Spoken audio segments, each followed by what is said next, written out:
This is Brett the Hitman Hart, and you're watching another original wrestling documentary. Terry Funk was a professional wrestler who was born on June 30th, 1944. The son of legendary pro wrestler Dory Funk, Terry himself became an icon in the industry. With a career spanning over 6 decades, he faced all the top names in the business. Throughout his career, he pioneered what is now known as hardcore wrestling, and is widely regarded as the greatest of all time. Starting his career in 1965 in his father's promotion, which he eventually owned with his brother Dory Jr., Terry would appear in virtually every territory and hold dozens of titles. In the mid-1980s, he would make his way to the World Wrestling Federation, where he became a household name.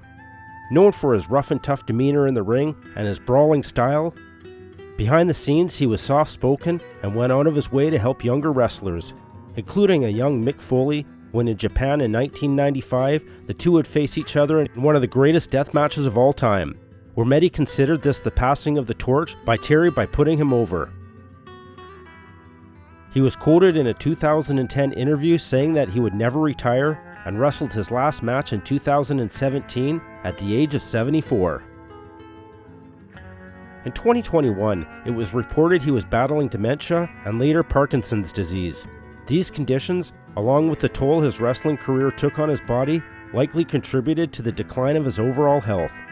His passing marked the end of an era in professional wrestling, leaving behind a storied career that will never be duplicated.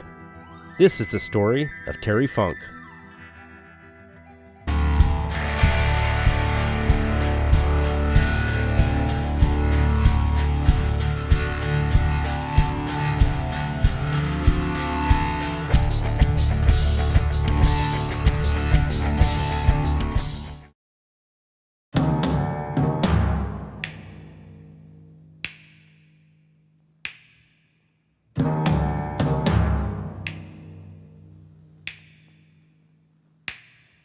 The Funk family tree began in Hammond, Indiana after World War I, when Terry's grandfather, Adam Funk, moved from Germany and joined the Hammond Police Department.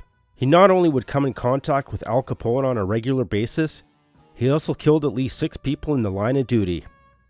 His father, Dorrance Funk, was born in 1918 and given the nickname Dory by his mother. Terry admitted he saw his father get violent more than once, contributing it to the upbringing of his no-nonsense grandfather Adam. Dory Sr., in his younger years, would have several brushes with the law, but eventually decided to focus on wrestling and football. He would go on to win the state wrestling tournament 3 years in a row. Dory would be recruited into the University of Indiana in Bloomington, where he took his wrestling career to the next level. In 1940, Dory married his high school sweetheart Dorothy Matlock, who was a year older. Because Dory was still a freshman in college, they kept their marriage a secret. As World War II heated up in Europe, Dory's days as an amateur wrestler were over. In 1941, the couple had their first son, Dory Ernest Funk Jr., and in 1944, while Dory was off fighting in World War II, Dorothy gave birth to Terry, who was a breech baby. While in labor, hemorrhaging began and a blood donor would be required. The only person in the area with the same blood type was a doctor. So he gave his own blood, and Terry was born. Terry was named after one of his mother's favorite characters from the funnies, Terry from Terry and the Pirates. While growing up, Dory Jr. would threaten to beat up Terry for anything. When Dory Sr. returned from World War II, low on funds with no job or money, and having a family to support, Dory contacted local promoter Bulk Estes, who ran shows in the Hammond area. Shortly before his death in July 2004, Terry tracked down Bulk, by then 87, at his home in Oklahoma and asked him what happened that day. He said, "Dory took me down and hooked me in a top body scissors and face lock, but after several minutes I got away. We wrestled about 10 more minutes with neither one getting the advantage and we both called it quits." Bulk decided it was best for Dory to go to another wrestling area to get some ring experience. He talked to Toledo promoter Cliff Mopin. Mopin agreed to use him and even let him use his real name. They borrowed a house trailer and enough money for a used Oldsmobile, and the Funk family was ready for the road. They made their home in a trailer park, as did a lot of other wrestlers' families, and they bonded with a lot of them. It was immediate acceptance with other wrestlers' families. The kids stuck together and the families did too. According to Terry, it was much more of a circus atmosphere. The family would make the 30-foot trailer their home, and Terry's mother decorated the room him and his brother shared with paper stars that glowed in the dark. Dory Sr. worked in the Ohio, Florida, Oklahoma, and Arizona territories before returning to Ohio for a second run under promoter Al Haft. Soon after, it was announced they were bringing in the heavyweights, which was anyone over 205 pounds. At 190 pounds soaking wet, Dory was a junior heavyweight and saw the writing on the wall. He was out, and the big guys were in. He gave his notice and they were off to Texas.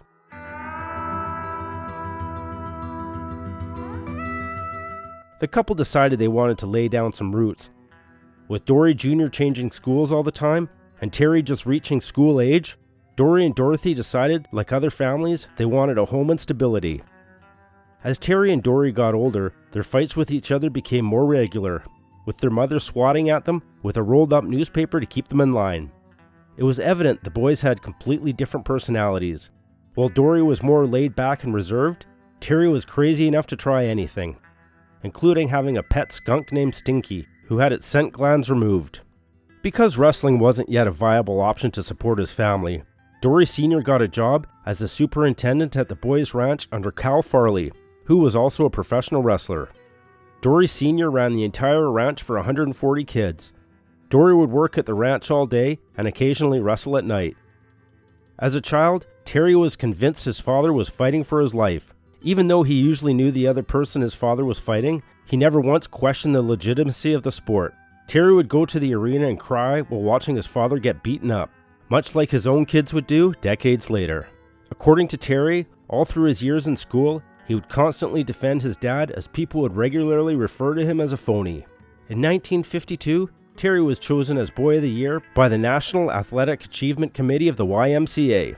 He won the title by topping more than 35,000 other boys who were entered into the annual competition. Terry started first grade at the boys' ranch. He even received an award for being the best speller in class. Because there was no cigarettes allowed on the ranch, the older boys would convince Terry to start stealing cigarettes, and to fit in with the older crowd, he began smoking as well. At 6 years old, Terry got into his first fight with a boy 2 or 3 years older. Already wrestling his brother and dad at home on a regular basis, when the other boy tried to steal Terry's seat in the mess hall during lunch, Terry snuck up behind him and put the first illegal hold on him he ever used. He grabbed him from behind, put both fingers in his mouth, and pulled back as hard as he could. Every Thursday night, Dory would take the boys from the ranch to the matches. Each week, there'd be a bus outside waiting, and they even had their own roped-off area to sit in. At one point, Dory got into a disagreement with promoter Dory Denton, which resulted in the family leaving the territory. Dory Sr., with family in tow, headed to Vancouver, British Columbia, and wrestled under a mask, working for promoter Rod Fenton. This is where the Double Cross Ranch name came from. Dory wrestled as the Outlaw, and was billed as being from the Double Cross Ranch. Through the mid-1950s, the family would travel across Canada to Ontario, where Dory would have a bloody feud with both Maurice and Paul Vachon. In 1956, Dory would settle his differences with Denton in Texas and become owner of the Amarillo territory. That same year, as Terry started middle school, he would meet the love of his life, Vicky, but wouldn't start dating until high school. While Terry was falling in love, his father was involved in violent matches, including the Texas Death Match, in which he is credited for inventing. When Terry was 14, his dad finally smartened him up to the business, which gave Terry an even greater appreciation for the sport. After he was told the truth, he continued to defend it as a shoot, smartening up only a handful of people throughout his life. Because of the small populations of the towns they would travel to, and the number of performances they had to do, if it wasn't looked at as a shoot, they wouldn't be doing much business. Wrestling wasn't the carnival coming to the area, it was a weekly pastime. In 1959, Terry graduated from Canyon High School, where he played on the varsity football team. Although he was small in high school, weighing only 155 pounds, he secured a tryout at Cisco Junior College and gained 30 more pounds that summer. Terry's newfound size helped him make the junior college team, eventually bulking up to 225 pounds. When he began playing as a linebacker and a guard, he topped the scales at around 240 pounds. Upon transferring to West Texas, playing alongside teammates Stan Hansen, Bobby Duncombe, and Virgil Runnels. Terry chose West Texas because it was close to home. Although Terry had dabbled in amateur wrestling, he gave it up during his sophomore year in high school. Nevertheless, he continued honing his wrestling skills at home. His family's garage had been converted into a wrestling gym, where he trained alongside notable wrestlers such as his father, brother, Bob Geigel, Vern Gagne, Dick Hunton, Joe Scarpella, and Lou Thez. This dedication to wrestling would later play a huge role in Terry's success. In 1965, as soon as the football season ended in his senior year, Terry started wrestling in small towns on the Amarillo circuit. Growing up, there was never any question that he wanted to follow in his dad's footsteps.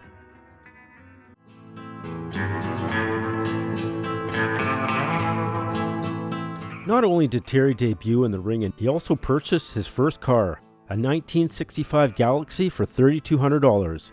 His girlfriend Vicky's father owned a gas station in town, and one of his employees was a local wrestling fan named Virgil Runnels, soon to be known as none other than Dusty Rhodes. Terry would regularly fill up his car at the station. Desperate to get into the business, Dusty would constantly try and get him to introduce him to his father Dory, but the senior Funk wasn't interested. Who decided to train Bobby Duncombe instead. Dusty would leave Texas altogether, but still find his way into the business. According to Terry, he made his way to Pittsburgh and told the promoter he worked for the Funks and talked his way into the world title match. He told the promoter he forgot his gear. The truth was, he had no gear. Terry's first match was in December 1965 against veteran Sputnik Monroe. Sputnik was a heel and led the match and didn't give Terry much of a chance to get in any offense. Terry found himself gasping for breath, thoroughly exhausted and nervously drained early in the match, causing his nose to start bleeding. Adhering to his opponent's directions, he was on the receiving end of relentless aggression until his father hurried down to ringside. In a stern outburst, Dory shouted, "God damn you, you dumb son of a bitch.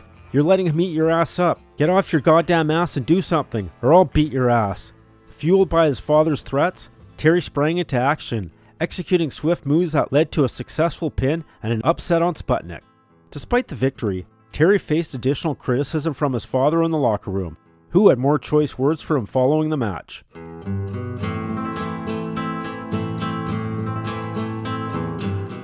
One night, in a bar in Amarillo, Terry was minding his own business, engaged in a conversation with his wife Vicky. As they chatted, a man approached their table and asked Vicky to dance.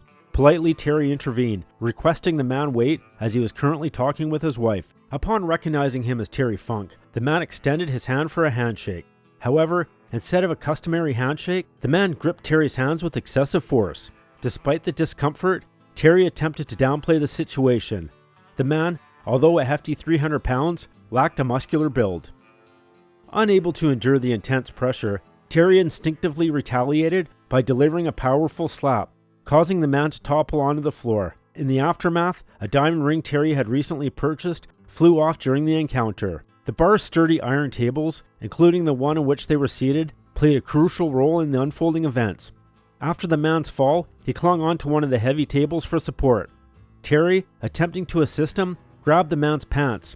However, in the process of lifting him, the man's pants and underwear unexpectedly tore off, revealing his bare, overweight posterior. In a humorous turn of events, Terry decided to seize the opportunity and bit a chunk out of the man's exposed buttocks, bringing the confrontation to an unexpected conclusion. Nevertheless, the incident didn't end there, as the man pursued legal action the next day, leading Terry to settle out of court for a hefty sum of $750. In retrospect, Terry deemed it to be the most expensive piece of ass he ever got. He departed West Texas State with just 4 hours needed to complete his degree, a status that remains unchanged till the day he died. Despite being on the brink of graduation, his venture into the world of professional wrestling by working in his father's territory for several months led him to make a pivotal decision in 1966. Presented with an opportunity to join Eddie Graham's promotion in Florida, Terry made the bold choice to abandon his academic pursuits. Dismissing the idea of completing his remaining coursework, he embraced a career in wrestling wholeheartedly and never looked back. Reflecting on his decision, Terry acknowledges occasional thoughts of what might have been had he stayed in school or delved deeper into his academic interests. However, the allure of being part of the wrestling world, combined with the prospect of earning $25 to $30 a night in Florida, proved to be too compelling to resist. In hindsight, the financial rewards and the chance to be involved in the beloved wrestling business overshadowed any regrets about leaving his academic path unfinished. Terry had accumulated some experience in the wrestling ring when discussions with Bud Grant arose regarding the possibility of playing professional football in Winnipeg. The offer on the table was a contract with a yearly salary of $12,000. Simultaneously, he embarked in a wrestling venture with Vern Gagne in the AWA. Making his debut on AWA television, Terry teamed up with Dennis Stamp in a match against Larry Hennig and Harley Race. Despite Terry's limited knowledge of the business at the time, Hennig and Race, who were friends with his father, showcased their skills and made him appear exceptional in the ring. It was a testament to their talent, proving they could wrestle effectively with anyone, even someone relatively inexperienced like Terry. Subsequently, Vern Gagne dispatched Terry to Denver for a match against Butch Levy, expanding his wrestling experiences beyond the AWA. Terry anticipated replicating the success he had with Hennig and Race at his match against Butch Levy, expecting a 12-minute bout. However, that night he discovered that wrestling Levy for 12 minutes felt more like enduring a marathon for 12 days. Disheartened by the experience, Terry began questioning his abilities, thinking, "God damn, is there something wrong with me? I ain't as hot as I thought I was." Distressed by the match, Terry, after sharing a couple of beers with fellow wrestler Salento Rodriguez, headed straight to the hotel and went to bed.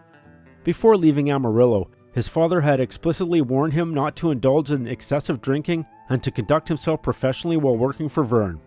However, on the night his father decided to check in on him, a mix-up occurred with the hotel rooms, leading to Terry sleeping in Rodriguez's room, who had been deaf and communicated by feeling the phone vibrate. When Terry's father called, Salento picked up the phone and could only respond with unintelligible sounds. Frustrated, Dory Sr. yelled, "God damn it, I told you not to get drunk. You act like a nut, and then you hang up on me?" Terry clarified the misunderstanding, convincing his father that he wasn't the one who hung up. Despite the challenging experience in Denver and the football opportunity not working out, Terry soon returned home. Terry and his brother swiftly ascended through the ranks, excelling both as a tag team and in individual matches against formidable opponents.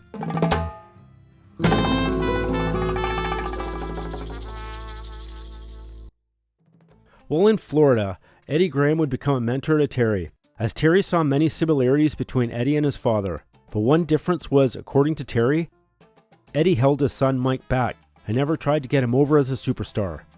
During his time in Florida was the first time Terry had a chance at being a heel. After playing a babyface in Amarillo, he enjoyed trying to make people believe what a rotten person he was. During his time in Florida, he found amusement and mischief as Wednesday nights were a highlight, as they held shows in the same Miami building once used by the legendary Jackie Gleason for his TV productions. In a mischievous act of rebellion, Gleason's unlocked dressing room became a target for Terry's antics. Without fail, every Wednesday night, Terry ventured into Gleason's dressing room and left a distinctive mark by purposely urinating on the toilet seat. It became a ritual, a cheeky act of defiance that added an element of amusement to Terry's routine. As the weeks passed, Terry couldn't help but revel in his own private joke. Each time he tuned in to watch Jackie Gleason's TV show, he chuckled to himself, knowing that at some point in that day, the famous entertainer had unknowingly shared a seat with Terry's unknown contribution. For Terry, this act became his own strange claim to fame during the time in Florida, adding a touch of humor and rebellion to his wrestling escapades. While still in Florida, Terry received a call from his father informing him of a significant development. His father's business partner Doc Sarpolis had passed away, and Terry's father had taken the opportunity to acquire the remaining shares in the promotion from Sarpolis' widow. "I want you to come back, Terry," his father said over the phone. In response, Terry expressed his hesitation, citing the financial success he was experiencing in Florida. "Dad," he explained, "I'm making a lot of money here." Undeterred, his father proposed a solution. "We'll figure out how much you're making a week, and I'll see if we can't come up with something better for you." After careful consideration with his wife, Terry calculated his weekly earnings and called his father back and let him know he was averaging $278 a week. To Terry's surprise, his father was confident in offering a better deal, stating he could do better than that. With the promise of a more lucrative agreement, Terry made the decision to return, giving his notice in Florida and rejoining his father's promotion. The family ties and the prospect of an improved financial deal played pivotal roles in Terry's choice to make the move back to his father's wrestling enterprise.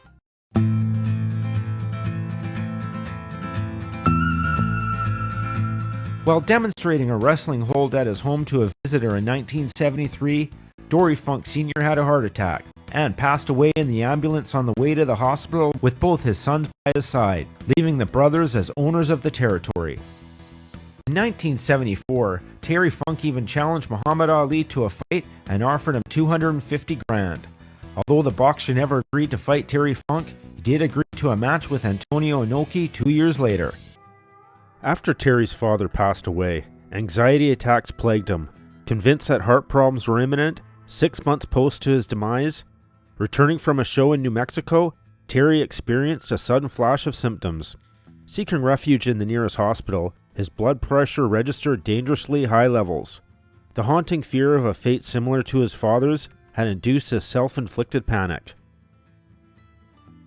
Dory and Terry mourned deeply following their father's passing, but a determination to prove their capability in running the family business consumed them. This obsession led Terry to sacrifice family time, becoming wholly business-focused day in and day out. Despite achieving notable success, the relentless pursuit took a toll. The all-encompassing dedication to preserving and improving the family business led to the neglect of his home life, ultimately resulting in Vicky filing for divorce just a few months after his father's demise. Because Terry was a second-generation star and easily became established in wrestling, he felt he didn't have the need to take steroids. The devastating reality of Vicky leaving became the toughest pill for Terry to swallow. Despite the desire to salvage the relationship, the isolation caused by the business-centric focus had taken its toll. Recognizing the mistake of self-imposed isolation, Terry understood the irreversible damage caused by neglecting their family and lamented the missed opportunity to reconcile. At the time, according to Terry, he was battling drug addiction, but he quit in 1973 and never allowed the substance to take over his life again. Vicky decided to give him a second chance, but even when Terry brought pot into the house, she made him flush it down the toilet. By the mid-1970s, Terry was now known as the master of the Texas Death Match. After the passing of his father, he seemed to have a newly found rage inside. In the summer of 1975, NWA promoters faced a challenging decision regarding Jack Briscoe's successor as world champion. The decision narrowed down between Harley Race and Terry. Dory Jr. staunchly advocated on his behalf, vigorously supporting his brother, which generated significant backlash and animosity throughout the NWA. In December 1975, he emerged victorious over Jack Briscoe to claim the NWA World Heavyweight Championship in Miami, as Dory was absent for their scheduled title bout due to a previous obligation for All Japan Pro Wrestling. Terry would hold the title for 14 months, when he was defeated by Handsome Harley Race in Toronto. With Fred Atkin as a special referee, Race secured the championship through a submission using the Indian Deathlock, an uncommonly used technique that exerted significant pressure on Terry's injured leg. When Terry failed to answer Atkins' call, the match was ended. Terry had a preference for a submission finish, believing it would catch people off guard and contribute to the overall health of the business. Unconcerned about potentially losing heat by opting for a submission, Terry was confident in his ability to regain popularity and making a lasting impact. Terry wouldn't be without gold for long. Teaming up with Dory, the brothers would have success in Japan when they defeated Abdul the Butcher and the Sheik in the opening Tag League final, winning the All Japan Pro Wrestling World Tag Team Championship tournament. And the next year, Terry would win the NWA Brass Knuckles title when he defeated Killer Karl Krupp. In 1978, Terry would make his big screen debut when he played pro wrestling promoter Frankie the Thumper alongside Sylvester Stallone in the movie Paradise Alley, which pulled in $7 million at the box office. He would also do some stunt work on the Rambo movies and star in several commercials, including Lipton's Cup of Soup and Wendy's. B! It's hard like my Deltoids. Yes, but wouldn't you rather have the juicy taste of the Wendy's hamburger? Hey, no pain, no gain. And that beef burger, that's pain, yeah, real pain, the kind I like. That burger put some serious hurt in me. I love it. Got any more? In 1980, Western State Sports was in trouble. Ticket sales experienced a decline, prompting the Funk brothers to sell the territory to wrestlers Blackjack Mulligan and Dick Murdoch for $20,000.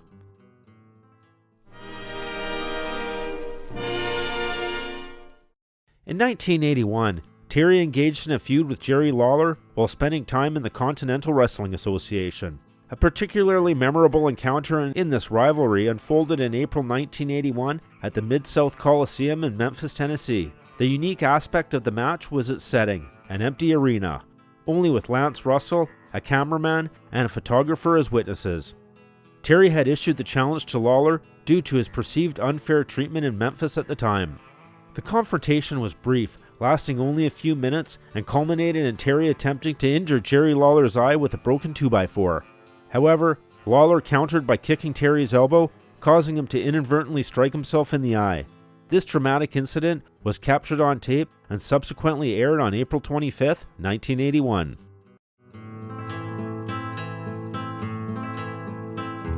Through the early 1980s, Terry would spend most of his time bouncing between Florida, Atlanta, and Japan. But in 1985, he made a call to the World Wrestling Federation. Some of the NWA promoters were very good friends of his, but when he decided to go work for Vince in 1985, some of them viewed him as a traitor. He would debut on the same show as Randy Macho Man Savage and the British Bulldogs. Terry couldn't help but be thoroughly impressed by the organization and execution of the operation. Having experienced various wrestling territories, Terry recognized that this production under Vince was on an entirely different level. The high-end production reflected a well-oiled machine, with everyone working for Vince executing their roles seamlessly. It was a first-class operation. In his debut match, he defeated Mario Mancini. With Jimmy Hart as his manager, his unforgettable and unstable demeanor made people question if sometimes his actions were a shoot or actually part of the show. Like the time he beat up ring attendant Mel Phillips when Phillips put on Terry's hat while collecting his gear to take backstage. Terry's first WWF run wouldn't last long. By 1986, due to the constant travel and missing home, he decided his days in the WWF were over.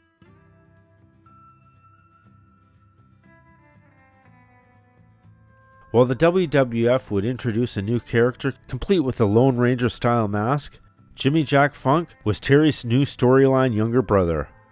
Jimmy Jack would quickly fall to the bottom of the cards, eventually working mostly house shows, putting over other talent, and teaming with a series of journeymen whom he had no previous storyline connection. When Vince McMahon realized his attempt to cash in on the Funk name failed, Jimmy Jack left the Federation shortly after following an altercation with Haku.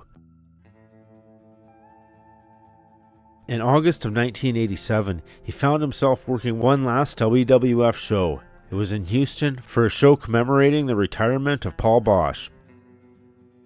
Most of 1998, he decided to take a break from the ring completely to spend time at his ranch. Still working out every day, several hours a day, he was doing 1,000 crunches and was ready to get back into the ring.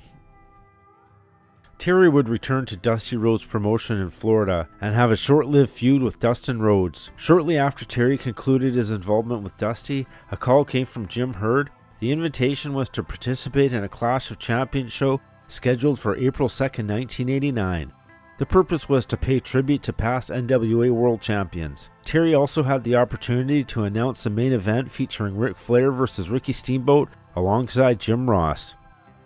Throughout 1989, Terry would spend most of his time in the newly formed WCW, feuding with Ric Flair and having several high-profile matches.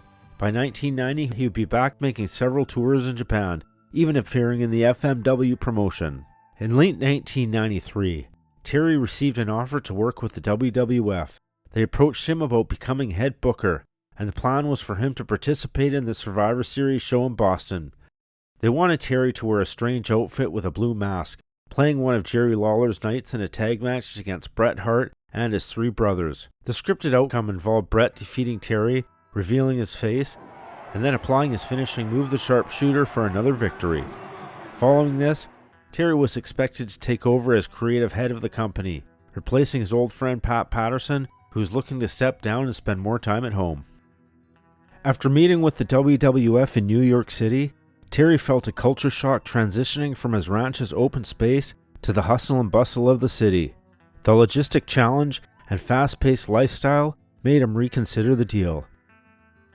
Despite a pleasant dinner with Pat, filled with laughter and old stories, Terry, as he lay in his hotel room, started having second thoughts about the arrangement. The next morning, Terry left a note for Vince, expressing concerns about his horse being sick and possibly dying. He abruptly left, catching a flight back home, escaping the commitment. Later, Terry discovered that Lawler encountered legal troubles, and Shawn Michaels replaced him as one of the knights in the Survivor Series.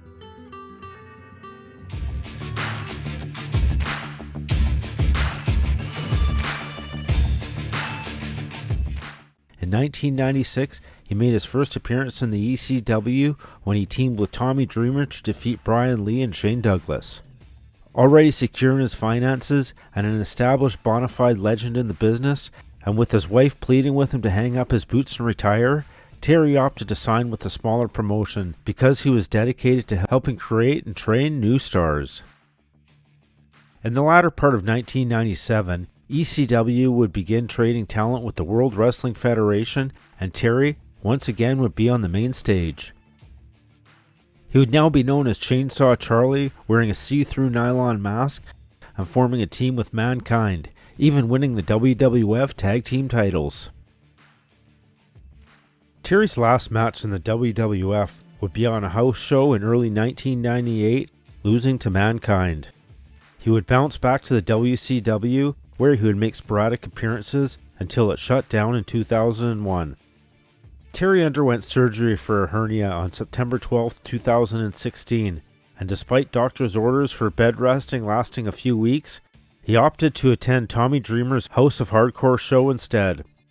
He staged a comeback to the ring on September 22, 2017, appearing for the Big Time Wrestling promotion in Raleigh, North Carolina. He joined forces with the Rock and Roll Express in a six-man tag team match facing Doug Gilbert, Jerry Lawler, and Brian Christopher. Terry and his wife Vicky Ann tied the knot on August 14, 1965. Tragically, Vicky passed away on March 29, 2019. In June 2021, Don Morocco revealed that Terry had been diagnosed with dementia and was residing in an assisted living facility. Terry passed away on August 23, 2023 at the age of 79 while under care at a hospital in the Phoenix area. Reports indicated that he faced a struggle with dementia and later Parkinson's disease. These ailments, compounded by the physical toll of his wrestling career, likely played a role in his declining health. His passing signified the conclusion of a significant chapter in professional wrestling, leaving behind a richly storied career that will remain unmatched. That was the story of Terry Funk. Pop culture, whether it be famous actors, musicians, or athletes, has a way of ingraining memories into our brain that could last a lifetime. One mention of a song, a specific movie, or even a certain toy can ignite nostalgic thoughts in our minds that brings us back to our childhood. But what really goes on for some of these icons who provide us with these lifelong impressions in our memory bank long after their time in the spotlight? Many drift into obscurity, never to be heard from again, until a tragic event occurs in their life. With the creation of the internet and the rise in popularity of social media, many of these stars have resurfaced and piqued our interest once again. One question we always want to know is, what happened after they faded away from the spotlight, and what do they look like now? One WWF superstar who reached the peak of his career in the mid-1980s and resurfaced as the inception of shoot interviews became popular with fans is Billy Jack Haynes. Standing 6'3" and weighing over 250 pounds, Billy Jack had a superhero build and imposing look. At the height of his career, he wrestled in front of 93,000 fans against Hercules at WrestleMania 3. But that's not where his story in the public eye ends. In the last 2 decades, Billy Jack would appear in several shoot-style interviews, some of which he would talk about multiple conspiracy theories and even admit to being involved in unsolved murders.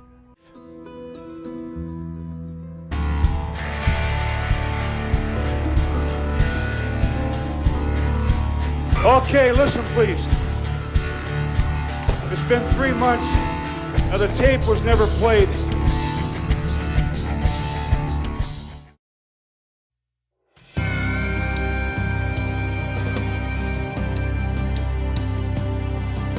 What time I have left on this earth, you're probably going to be looking at a dead man, dead man, dead man, dead man, dead man, dead man, dead man, dead man, dead man. Former professional wrestler and Portland local William Haynes Jr., known in the ring as Billy Jack Haynes, is headed to jail. He's accused of killing his wife, 84-year-old Jeanette Beecraft. Haynes was previously held at a local hospital where he was treated for injuries unrelated to the crime. He now faces charges of second-degree murder and unlawful use of a weapon. Born William Albert Haynes on July 10, 1953 in Portland, Oregon. For most of Billy's younger years, he had a stable childhood, but a string of abuse by his mother's sister's husband would leave Billy with a deep, dark secret at a young age. He started off training in boxing as early as 10 years old. At 15, he was 6'1", 175 pounds, and a light heavyweight with several amateur fights. But tragedy would soon strike, as his uncle, his father's brother, was in a fatal accident. 3 weeks later, his mom died as well. At that point in his life, he made a decision to look after his father and made him a priority for the rest of his life. After breaking his right hand in the boxing ring in 1977, it left him few options. He had already served 6 months in the army, but went AWOL when he found out his dad was sick and lost his eyesight to diabetes. Now working as a janitor, making $6 an hour, life wasn't the same. Billy was a lifelong wrestling fan. In early 1982, he went down to a Portland wrestling show to try and figure out how he was going to get his foot in the door. Although he did get the attention of promoter Don Owen, Don sent him to Calgary to train with Stu Hart. Billy took his last $200, filled his car up with gas, and drove to Calgary to chase his dream. He started training in Stu Hart's dungeon. According to CageMatch.net, his first recorded match was August 10, 1982 in Stampede Wrestling, and according to Billy, he was making around $25 a match. He would eventually become good friends with the Dynamite Kid, who took him under his wing.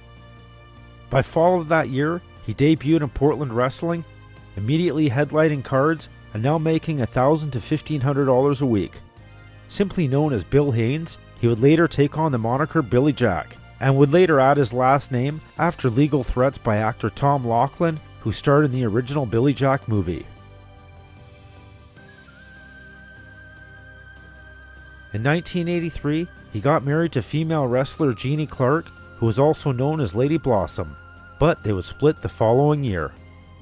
By 1984, feeling like his character was getting stale in the Pacific Northwest, he made his move to Florida Championship Wrestling, hoping to gain more experience, but more importantly to make more money.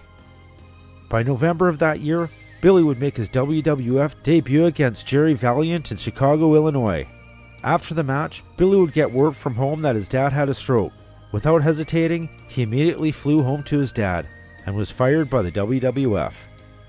In 1986, Billy won the Pacific Northwest heavyweight title from Bobby Jaggers, but behind the scenes, his appetite for Percocet and Vicodin was growing.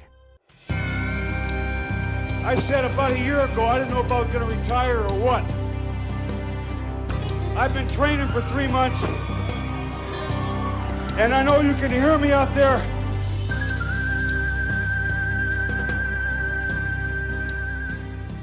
In May of 1996, Billy was contacted by WWF booker George Scott, and they were interested in giving him a second chance. After defeating Moondog Moretti in his farewell match on May 10th, Billy left Portland for New York, determined to take full advantage of the second chance. His first match in the Federation was against Frank Marconi on June 1st. Billy was now making between $8,000 to $10,000 per week, more money than he had ever made in his life.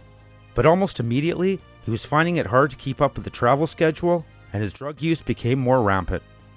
Backstage, he was known for his quick temper and contrasting, soft-spoken demeanor. On March 27, 1987, the WWF would hold its annual extravaganza, WrestleMania. Its home that year, the Pontiac Silverdome in Detroit, Michigan, in front of 93,000 fans. Billy would face Hercules in a Battle of the Full Nelson match. During a spot on the outside of the ring, the plan was Hercules would bust Billy open with his chain while scuffling outside the ring, but Billy was caught on camera pulling the razor blade out of his wrist tape. Despite the blunder, and although the match ended in a disappointing double countout, Billy's stock in the wrestling business had just risen dramatically. Injuries were piling up, and life on the road was taking its toll, both mentally and physically. By January, Billy was mostly involved in tag team matches, teaming up with Ken Patera, mostly putting over younger talent and newer teams, including Demolition. The circumstances surrounding Haynes' exit from the WWF in January '88 have sparked controversy, fueled by the evolving narrative as Billy recounted it over time. According to one account, when the WWF was coming through Portland, they wanted him to lose once again, but not wanting to come up short in his hometown, in front of his family and friends and beloved father, instead of being pinned in front of everyone, Billy decided to stay home and no-show the event. The WWF left Portland the following day. Billy Jack didn't. According to Greg Valentine, Billy took a substance called GHB on an airplane, and after passing out and beginning to drool out of the side of his mouth, the stewardess sought medical attention and had the pilot make an emergency landing. The incident got back to Vince and Billy was fired. Billy was burnt out and needed time off. He had been going non-stop since he joined the Federation less than 2 years prior. But he did attempt to invest his money. Not only did he pay for his father's house, in September of 1987, he had opened his own gym. And in 1988, he began promoting his own shows under the Oregon Wrestling Federation banner in direct competition with Don Owen.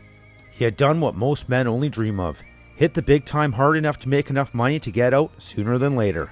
Billy consistently voiced his criticism of his rival, the Owen promotion.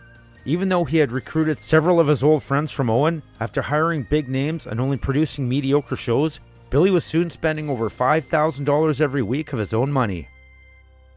According to a report published by Willamette Wee, Haynes' fundamental strategy followed the traditional wrestling format. He would put on shows 6 days a week, primarily in inexpensive venues such as National Guard armories and high school gymnasiums across the state. They would also participate in charity events and county fairs.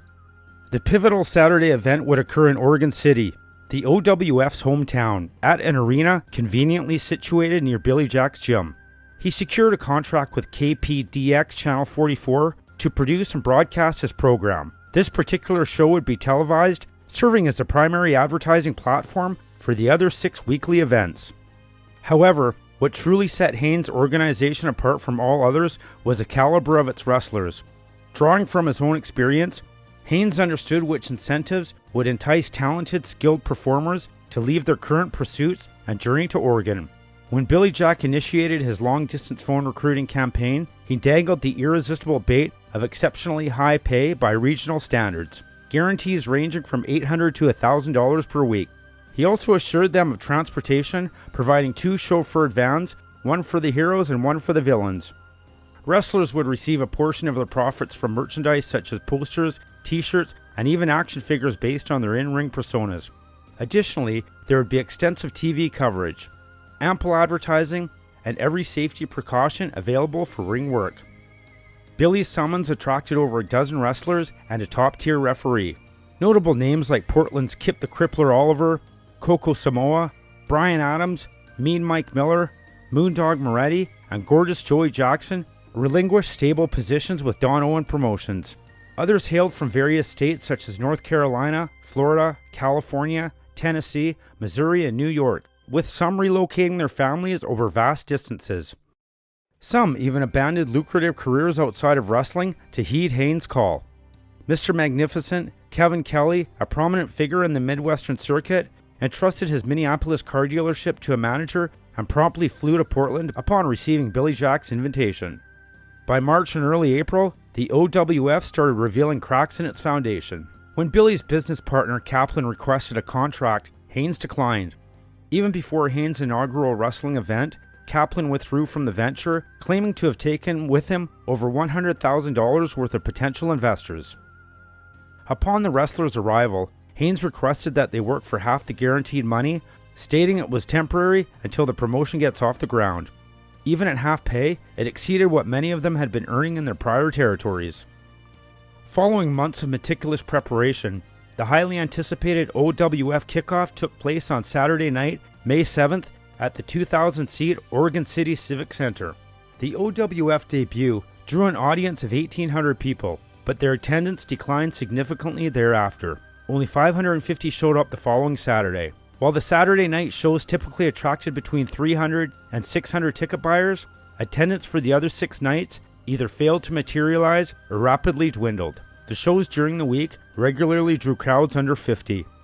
OWF performers began standing on street corners handing out flyers in small Oregon towns. JT, Rock and Roll Southern, would comment, "I was completely humiliated. It was like we were begging people to come and see us wrestle. We would arrive in a town and nobody would know we were coming. There were no posters, no ads, no radio spots. Do you know what it's like to wrestle in front of 30 people? The worst feeling in the world is when you're in the dressing room lacing up your boots and you know there's only 30 people out there. But you've got to get up for it. They've paid their money and they deserve a show. You say, 'Oh Lord, let me get through this night.'" Initially in the main event of each card, Billy Jack eventually ceased to make appearances altogether in the road shows, wrestling solely on Saturday nights in Oregon City. "Billy let himself go," said wrestler Brian Adams.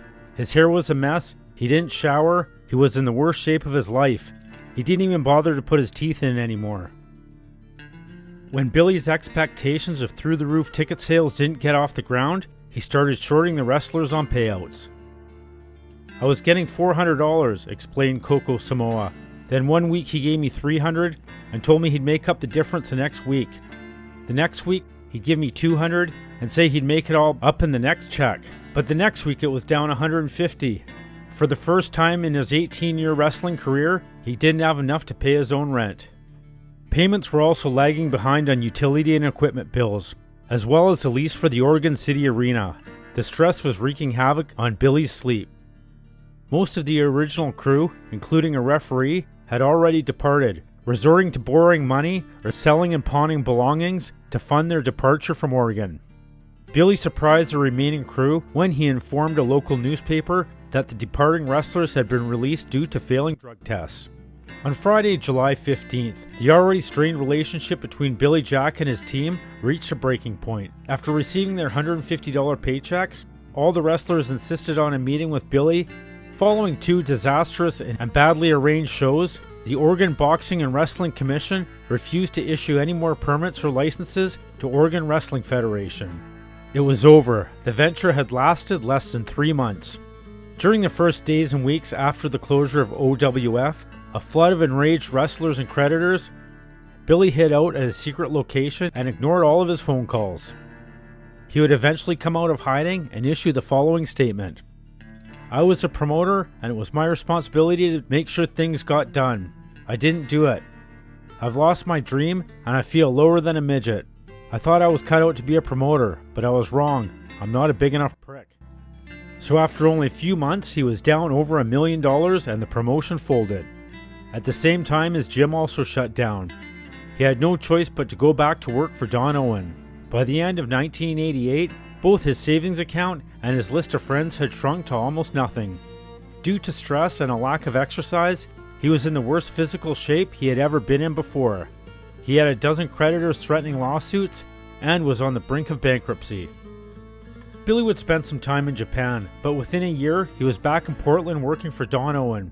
By 1990, things would start looking up. Billy would debut in Herb Abrams' UWF, and in early 1991 would land a deal with WCW, appearing under a mask as Black Blood. According to Billy, after helping train Brian Adams and helping him get into Portland wrestling, and then again help him to get into the WWF, Brian gave him no respect. Brian and an unnamed individual would contact Billy and inform him the WWF was in Texas and Billy had a tryout. Billy drove all the way from Portland to Texas, only to find out he had been ribbed.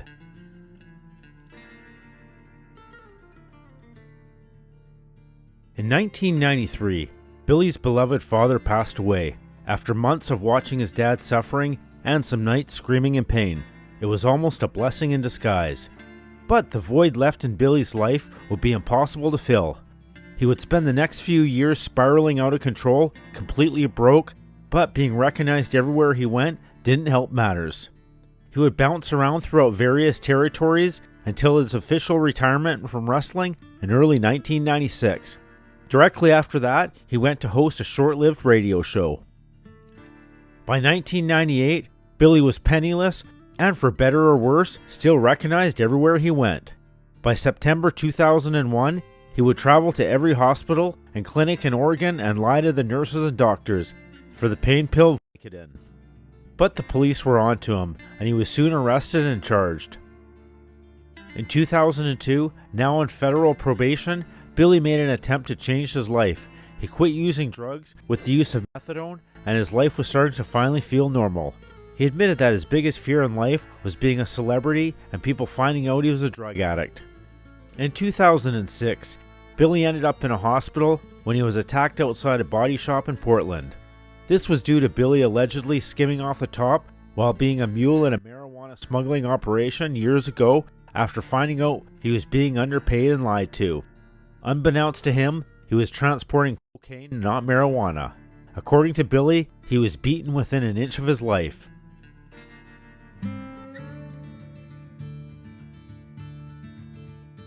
In 2014, Billy Jack Haynes sued the WWE, claiming he contracted hepatitis C during a bloody WWF wrestling match, also claiming the WWE went out of its way to put wrestlers in danger by encouraging steroid and cocaine use and hiding important medical information from wrestlers. At the time, he was demanding more than $5 million. In a 2017 interview, Jim Cornette would state, "Billy Jack was a different type of guy. I always thought he was a pleasant man to be around and never had a problem with him." He would also state, "Billy had somewhat of a temper, and as the story goes, he had killed a guy by knocking him down with a goofy punch and gotten into trouble over it, and as a result always tried to keep his temper in check. He was very soft-spoken and very calm guy in the locker room, but when he came into Dallas, there was an issue between him and Chris Adams. I believe in Portland they had wrestled together previously, where Chris ended up with the lady that Billy Jack had had before. When Billy debuted in Dallas for World Class, they booked him in Dallas and Chris left town for a week rather than have the match. I always enjoyed my conversations with Billy Jack and never had a problem with him in the world, and I would prefer not piss him off for anything."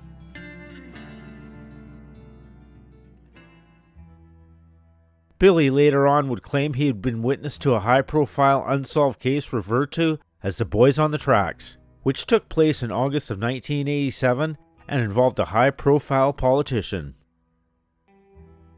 He even went as far as to meet with the mother of one of the victims and a private investigator working the case. ProWrestling.net does say Haynes is not listed as having worked for the WWF live events for the night in question. He also worked a couple nights later at a taping in San Francisco, which would be an airtight alibi for where he wasn't. On August 27, 1987, the bodies of 16-year-old Don Henry and 17-year-old Kevin Ives were hit by a cargo train in Alexander, Arkansas, as they lay on the tracks. Dan Harmon, a prosecutor of the case, who was later arrested for dealing drugs, is one person implicated in the murder.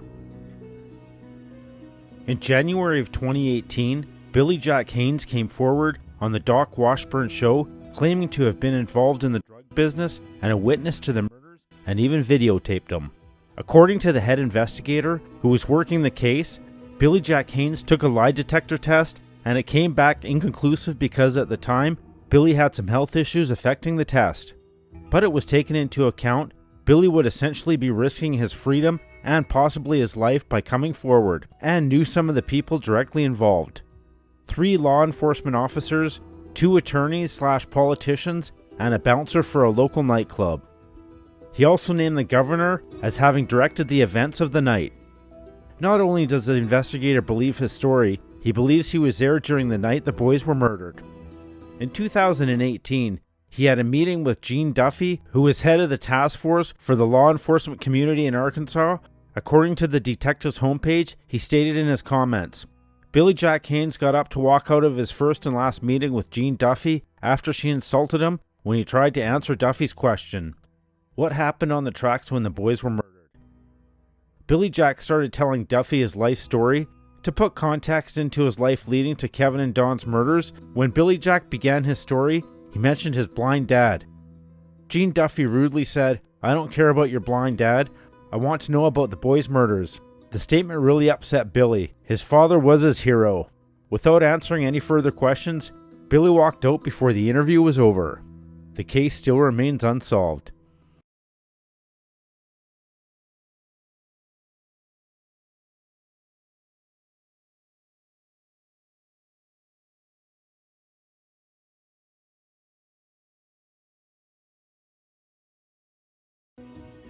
That was the story of Billy Jack Haynes. This is the Brooklyn Brawler, and you're watching another original wrestling documentary. Now, getting back to Chicago. Our first big show they ever had here in the amphitheater, when I was with the Assassins, I managed them in the main event. It was a sellout. I went from there to Markoff and Poffel, took them to main events, and we won. Then I was with Black Jack Lanza, probably one of the most successful wrestlers I've ever had. I headlined Sox Park. I headlined Soldiers Field. I've headlined almost every amphitheater show they've had. I've headlined Hammond. I was the main event. I was the one that packed them in with my boys. Raymond Lewis Heenan was born in Chicago on November 1st, 1944. His father, Robert Heenan, who was a railroad worker, left his mom when he was less than a year old, so he was raised by his mother and grandmother. He was known at a young age for his wittiness and sense of humor, but according to Heenan, his mother, whom he had always called Millie, was the funniest person he ever met in his life, and looked like a combination of Lucille Ball and Betty Davis. In their neighborhood, there was a professional wrestler named Zach Melkoff who lived down the street. Zach served as a Chicago Park District officer during the day and had a unique routine of working out at the beach with rocks, lifting big ones to stay in shape. To Bobby, a 10-year-old kid at the time, Zach seemed like a huge and formidable figure. With cauliflower ears and a dark tan from frequenting the beach, Zach had a rough and tough appearance. One day, Zach approached Bobby's mother and asked if he could take a group of the neighborhood kids to a marigold wrestling event. Seated in the front row of the bleachers, Bobby was instantly captivated by the spectacle. He recalled seeing a wrestler named Johnny Case, who later became a good friend and a travel companion to Japan. Johnny was also an educator and a president in the Illinois school system, and played the role of a heel. The most captivating aspect for Bobby that night was witnessing how Johnny Case would control the crowd. When he asked for silence, the audience made noise, and when he instructed them to speak, they fell silent.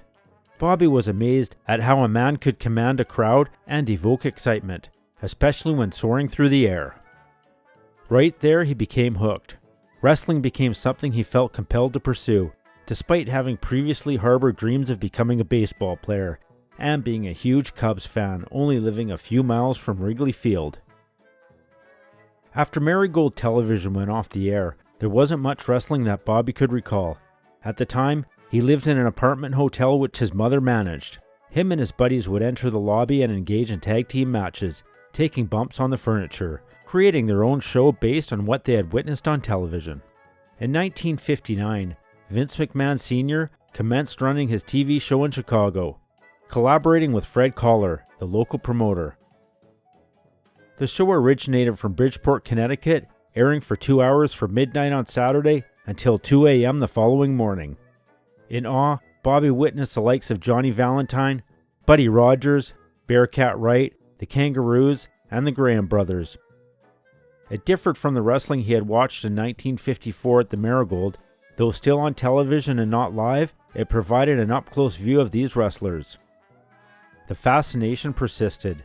This is what Bobby had inspired to do, yet he remained unsure of how to achieve it. Upon turning 15, the hotel managed by his mother was sold. Moving in with his aunt, who was battling cancer, him and his mother moved to Indianapolis until she underwent surgery and his mother could secure employment. Having been held back twice, Bobby found himself in the 8th grade for the 3rd year, attributing it to poor attendance. He preferred taking the bus downtown, sleeping in the tents in the sports department at the local Marshall Fields, rather than attending school. School held little appeal, as he couldn't fathom the necessity of learning about events like the Boston Tea Party or historical figures like Magellan. He simply wanted to watch wrestling. A year after relocating to Indianapolis, his aunt passed away, but Bobby and his mother chose to remain there. One of Bobby's closest friends was Tom Mathis, a disc jockey affiliated with WIFE radio in Indianapolis. It was through him that Bobby organized his inaugural wrestling event. This event took place on a Saturday night at St. Rita's Boxing Gym in Indianapolis, with Bobby donning a mask and adopting the persona of the Avenger. At that point, he was not part of the wrestling industry and remained uninformed about the inner workings of the ring. The scheduled match was against Tom, recognized as one of the WIFE good guys. Entering the ring, Bobby delivered a promotional speech, accompanied by Scott Goodwin, an old friend, acting as their manager. The entourage included a couple of girls, a spectacle reminiscent of Gorgeous George's, attired in a mask, snug wrestling pants, and boots fashioned from old hockey skates minus the blades. He also wore a jacket that resembled a stolen shower curtain from a local hotel. Practice sessions occurred in a spacious ring provided by Champ Chaney, an Indianapolis policeman involved in youth boxing. All proceeds from the concessions were donated to the local boxing program. The venue, though small, accommodated a crowded audience of 50 people, creating an enjoyable atmosphere. The crowd favored Tom, expressing their disdain for Bobby and his entourage. The match consisted of 2 out of 3 falls, with Bobby putting Tom over. He retained the mask, as the following week he needed to set up equipment and preferred to keep his identity as the Avenger concealed. Facing financial constraints, Bobby dropped out of school, never completing the 8th grade. He embarked on a series of jobs to support both himself and his mother, including roles as an usher at a theater, a clerk at a hardware and department store, a milkman, and a car jockey at a Ford dealership. It was during this period he received the call for wrestling. While at the dealership, Bobby held a second job at the Indianapolis Coliseum, serving as a stagehand responsible for setting up shows. Bulk Estes, the wrestling promoter at the Coliseum, arranged cards featuring notable names such as Cowboy Bob Ellis, Dick the Bruiser, Wilbur Snyder, the Shire Brothers, and Ray Stevens. Ray Stevens became a significant influence and close friend during the time. They not only wrestled each other, but also had opportunities for Bobby to manage him. Ray's ability to take a bump and his dynamic in-ring style with flowing blonde hair made him an exciting figure. Bobby also formed a connection with the original Sheik from Detroit. Despite the Sheik's intimidating appearance and fire-throwing antics, he looked out for Bobby. After a few months, Bobby acquainted himself with Russ Leonard, the publisher of Big Time Wrestling magazine. On Tuesday nights, he hitchhiked to the Armory, where he sold programs from 6 to 7. Subsequently, he assisted wrestlers with their bags, earning a bit of money. Following this, he sold Cokes until 8:30, when the matches began. Bobby stashed his Coke tray behind a door, adorned a sweater reading Championship Wrestling, and walked wrestlers to the ring as a second, earning $5 for each appearance. During the matches, he would return, shed the sweater, and resume selling Cokes. Post-match, he escorted one wrestler back and brought out the next, forming their routine. At one point, he even washed the Sheik's car for an additional $5. With a $52 monthly mortgage at the age of 16, Bobby felt a sense of financial freedom. As time progressed, Bobby found himself increasingly involved in the wrestling business. He took on various roles such as setting up the ring at the Coliseum, carrying jackets, and serving as a second around the ring. By the age of 17, he started working spot shows around Indianapolis, eagerly immersing himself into the wrestling world. On January 10, 1965, while working at the Ford dealership, he received a call from Dick the Bruiser instructing him to be at the local television station Channel 4 on Tuesday afternoon for interviews. Though uncertain about the purpose, he was thrilled until the Bruiser referred to him as Bobby, a name borrowed from Buddy Rogers' manager Bobby Davis.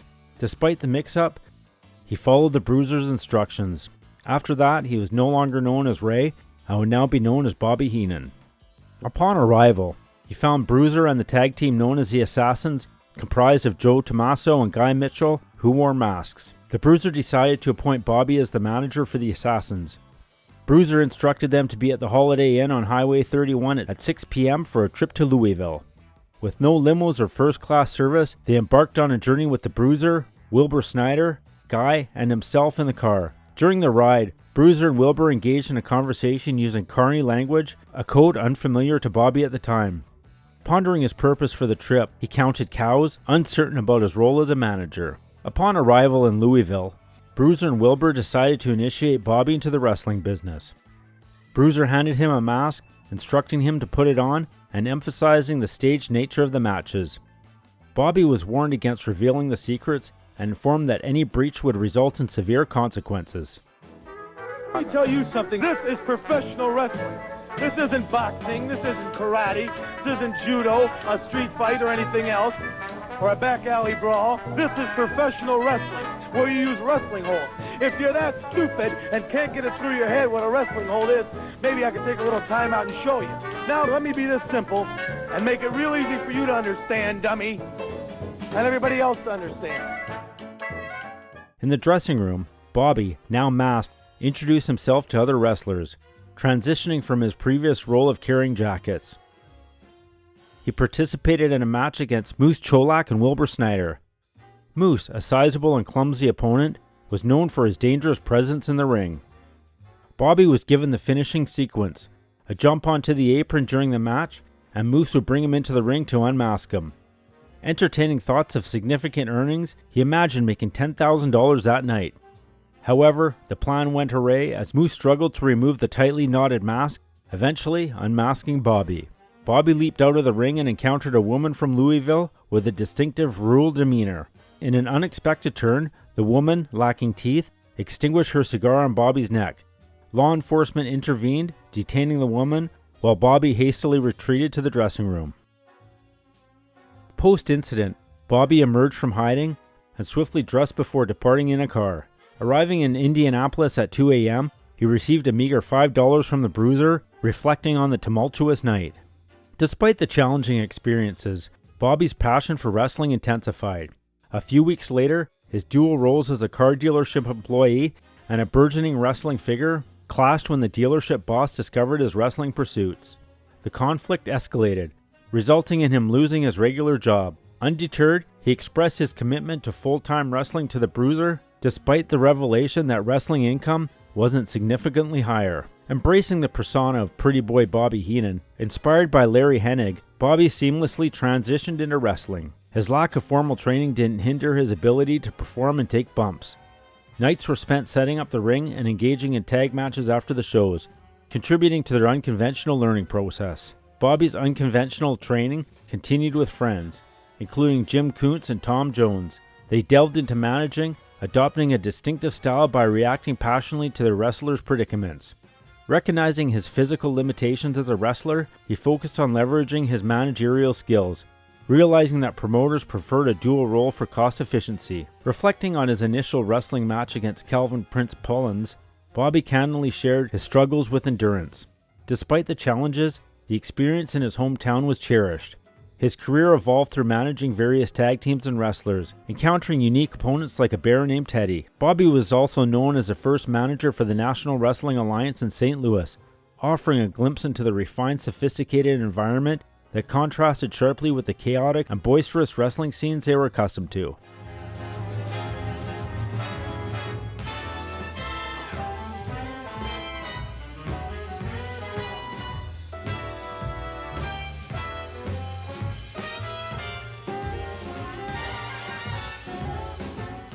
After leaving the WWA, at the suggestion of Wally Carbo, Bobby entered the American Wrestling Association in Minnesota in 1969.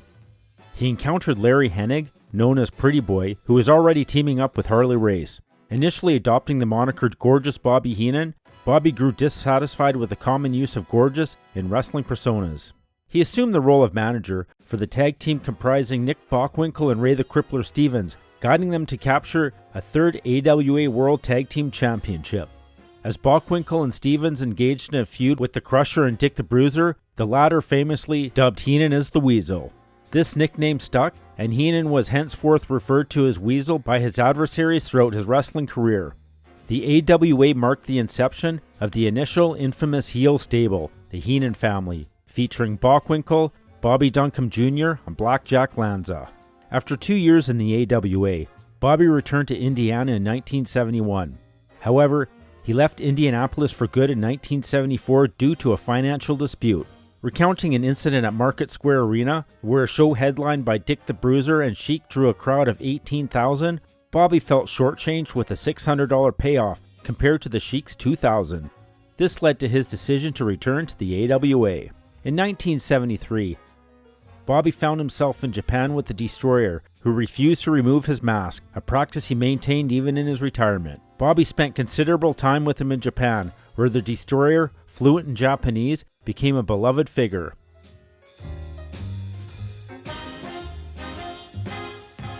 On January 25, 1975, an irate fan discharged a firearm at Heenan in Chicago's International Amphitheater following his interference in one of Bockwinkel's matches. Fortunately, Bobby emerged unscathed, but the incident resulted in injuries to 5 individuals seated ringside, with one person in critical condition. Later in the same year, Bockwinkel secured his initial AWA World Heavyweight Championship, putting an end to the 7-year reign of Vern Gagne, the perennial champion and the AWA promoter. During Bockwinkel's tenure as the AWA champion in 1976, Lanza and Duncombe achieved victory by capturing the AWA World Tag Team Championship. This made Heenan the first manager in history to concurrently oversee both the singles and tag team champions of a major wrestling promotion. Despite Wally Carbo's occasional dishonesty regarding payments, Bobby acknowledged his generosity in helping others. He recounted instances where Wally assisted individuals in financial distress, even if it led to unexpected consequences. One such incident involved Wally being arrested for possessing stolen merchandise after helping a man who offered him a television for $100. Surprisingly, the fans embraced Wally, chanting his name louder than ever at the St. Paul Civic Center.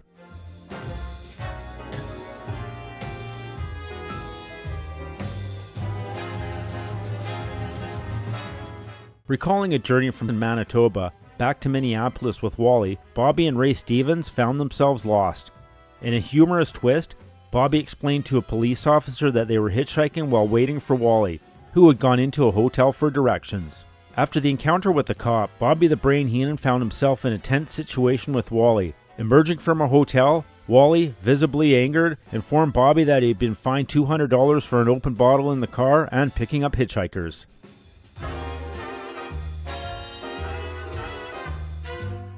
Bobby also recounted the wrestling career of George Gadaski, a referee and a wrestler known for his toughness and dedication to setting up the ring before every show. George's commitment to his task didn't spare him from Vern and Wally's complaints about the budget for maintaining the ring. After George's unfortunate death from a brain tumor, a revelation at his funeral shocked Vern and Wally.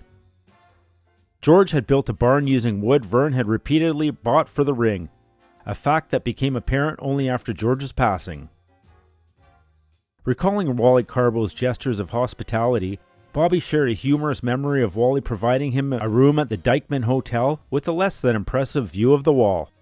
Even years after Wally's passing, Bobby still humorously thanked him for the memorable accommodation.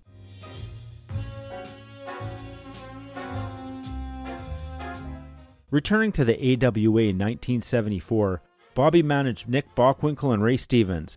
While Ray Stevens, Bobby's idol, was known for his talent and carefree lifestyle, Nick Bockwinkel exemplified professionalism, maintaining a conscientious approach to his career. The stark contrast in their approach to wrestling provided an interesting dynamic within the business.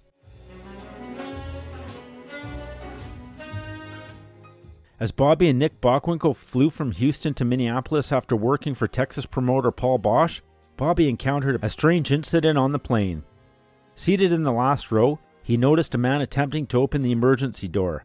Reacting swiftly, Bobby restrained the man and sought assistance. However, Nick, unfazed, questioned Bobby's actions, playfully addressing him as Sir Robert, due to his knighting by Lord James Blears on the floor of the St. Paul Civic Center.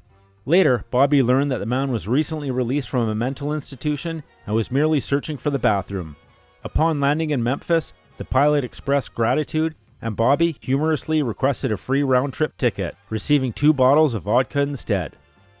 Nick Bockwinkel, known for his extensive vocabulary, often used complex words that puzzled Bobby and Ray Stevens.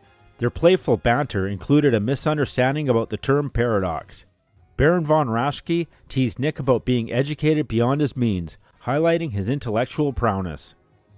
Engaging in some lighthearted ribbing, Bobby joked about Nick's AWA championship belt, which was crafted by Denver prison inmates. Teasing Nick about the size of the belt, Bobby suggested it resembled a license plate. The AWA, with its Wintertown schedule and talent roster, stood out as a major league for Bobby Heenan, a step up from Indianapolis. However, despite the favorable conditions, Bobby decided to leave for Atlanta in 1979 with Black Jack Lanza. Vern struggled to explain Bobby's departure. They concocted a story where Bobby was suspended for a year, citing an altercation with AWA president Stanley Blackburn. Atlanta, a territory governed by the National Wrestling Alliance, presented a different landscape. NWA champions faced strict regulations, with the board determining title changes, deposits required, and even specific match outcomes. In Atlanta, Bobby managed a version of the Bobby Heenan family, including Killer Carl Cox, Masked Superstar, and the unconventional Dr. Judo, Bill Howard. The wrestling world in Atlanta had its quirks, exemplified by Killer Carl Cox's unconventional match against Dick Burdock. Before the bout, Carl playfully inserted a softened Hershey chocolate bar down his trunks. When Murdoch executed a move, Carl, in a comical manner, pulled out a big brown hand from his trunks, leaving the audience with laughter and confusion. In another incident in Rome, Georgia, during a tag match with Heenan, Cox disappeared mid-match, leaving Bobby to fend for himself. When Cox returned, he had 3 feet of toilet paper hanging from his trunks, distracting the audience as he indulged in a hot dog at the concession stand. This unorthodox behavior continued as Cox, dubbed the Macon champion, repeatedly discarded his championship belt, expressing his disinterest in holding the title. Cox's strange sense of humor extended to his use of a glass eye. In restaurants, he would drop the glass eye into his soup and beckon the waitress with one eye shut, creating a surprising and amusing spectacle. Additionally, Cox enjoyed teasing young Japanese wrestlers in the locker room, pretending to lose his glass eye among his belongings, only to reveal it between his cheeks as a playful prank. Bobby Heenan found himself in a nerve-wracking situation while suspended in a cage above the ring during Cox's match against Bob Armstrong in Atlanta. Uncomfortable with heights, Bobby faced the additional challenge of throwing powder to Cox while clad in black attire. Despite the tense moments, the unique and unpredictable nature of wrestling in Atlanta kept the audience engaged. Bobby also shared his experience working with renowned announcer Gordon Solie in Atlanta. Solie, known for his deep knowledge of wrestling and memorable catchphrases, commanded respect within the industry. A memorable incident involving Solie getting involved in a storyline led to his temporary dismissal, showcasing the fine line between storytelling and protecting the integrity of the announcers. Heenan reflected on his time in Atlanta. He expressed the challenges of working with Booker Ole Anderson and the less-than-friendly environment. Despite the lack of financial rewards, Bobby stayed for nearly a year before deciding to return to the AWA, marking the end of his Atlanta wrestling chapter. In 1979, Bobby married Cynthia Jean Perrette, whom he stayed married to until his death. In the latter part of 1979, Bobby made a comeback to the AWA and resumed his managerial role with Nick Bockwinkel, leading to a resurgence in championship success, notably against Hulk Hogan in 1983. While on AWA's Japan tour in '83, Bobby suffered a neck injury in a match with Onita, which subsequently limited his in-ring capabilities.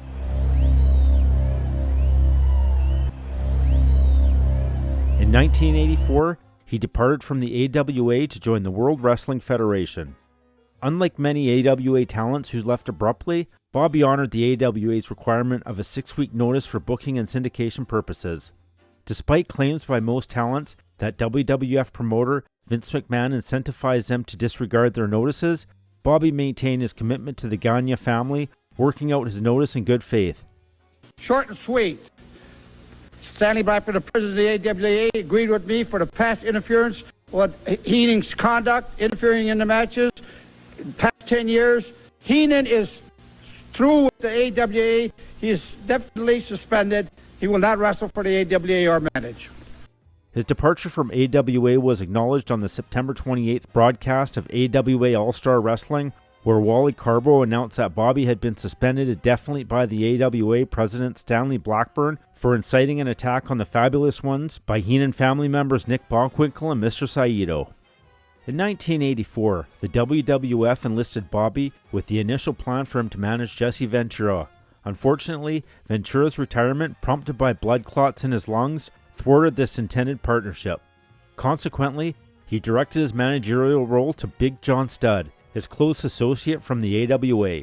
Bobby guided John Studd through a feud against Andre the Giant, culminating in a high-stake confrontation at the inaugural WrestleMania. The match featured a unique stipulation, a $15,000 body slam challenge, with the condition that Andre would be forced to retire if he lost. Andre emerged victorious in the encounter, not only securing his wrestling future, but also theoretically tossing the bag containing the $15,000 into the crowd. However, Bobby swiftly seized the bag before it could be fully dispersed. Bobby orchestrated the reformation of the Heenan family, a formidable group in the WWF that included a roster spanning Big John Studd, Ken Patera, Paul Orndorff, King Kong Bundy, Andre the Giant, Arn Anderson and Tully Blanchard, Ravishing Rick Rude, King Harley Race, The Islanders, Hercules, The Barbarian, Mr. Perfect, The Red Rooster, and the Brooklyn Brawler. Engaging in a heated feud with Hulk Hogan during the 1980s, Bobby took charge of WrestleMania challengers to Hogan's title, managing King Kong Bundy in a headline bout at WrestleMania 2 in 1986. Leading up to WrestleMania 3, Bobby aligned with Andre the Giant, who challenged Hogan at the event. Although neither secured the title then, Andre defeated Hogan for the championship on the main event on February 5, 1988, after aligning himself with the $1 Million Man Ted DiBiase. He occasionally stepped into the wrestling ring during his tenure in the WWF, making his in-ring debut at Madison Square Garden in November 1984. He achieved a clean victory by pinning Salvatore Bellomo. In 1984, WWF owner Vince McMahon capitalized on his microphone and comedic skills, leading to Bobby taking on the role of a color commentator, alongside his managerial duties. He stepped into the shoes of Jesse Ventura on Primetime Wrestling and All-American Wrestling, both airing on the USA networks, forming a dynamic duo with Gorilla Monsoon. He also filled in for Ventura on All-Star Wrestling, a syndicated program that was later replaced by Wrestling Challenge in the fall of 1986. While these shows were originally designed to recap weekly WWF events, viewers were drawn in by the entertaining interactions between Bobby and Gorilla Monsoon. Identifying himself as a broadcast journalist, Bobby took a unique approach by criticizing fan favorites and actively supporting their opponents when they resorted to cheating or underhanded tactics. Bobby humorously referred to the fans as humanoids and often labeled fan favorites, especially those in the enhancement talent category, as ham and eggers.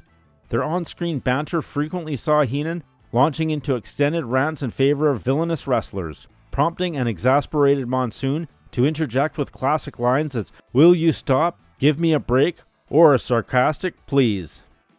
In 1993, still grappling with the repercussions of a broken neck he had sustained a decade earlier, and finding it challenging to cope with the demanding work hours, Bobby made the decision to part ways with the WWF at the year's end. On the December 6, 1993 edition of Monday Night Raw, broadcast from Westchester County Center in White Plains, New York, Gorilla Monsoon bid Heenan a farewell on air.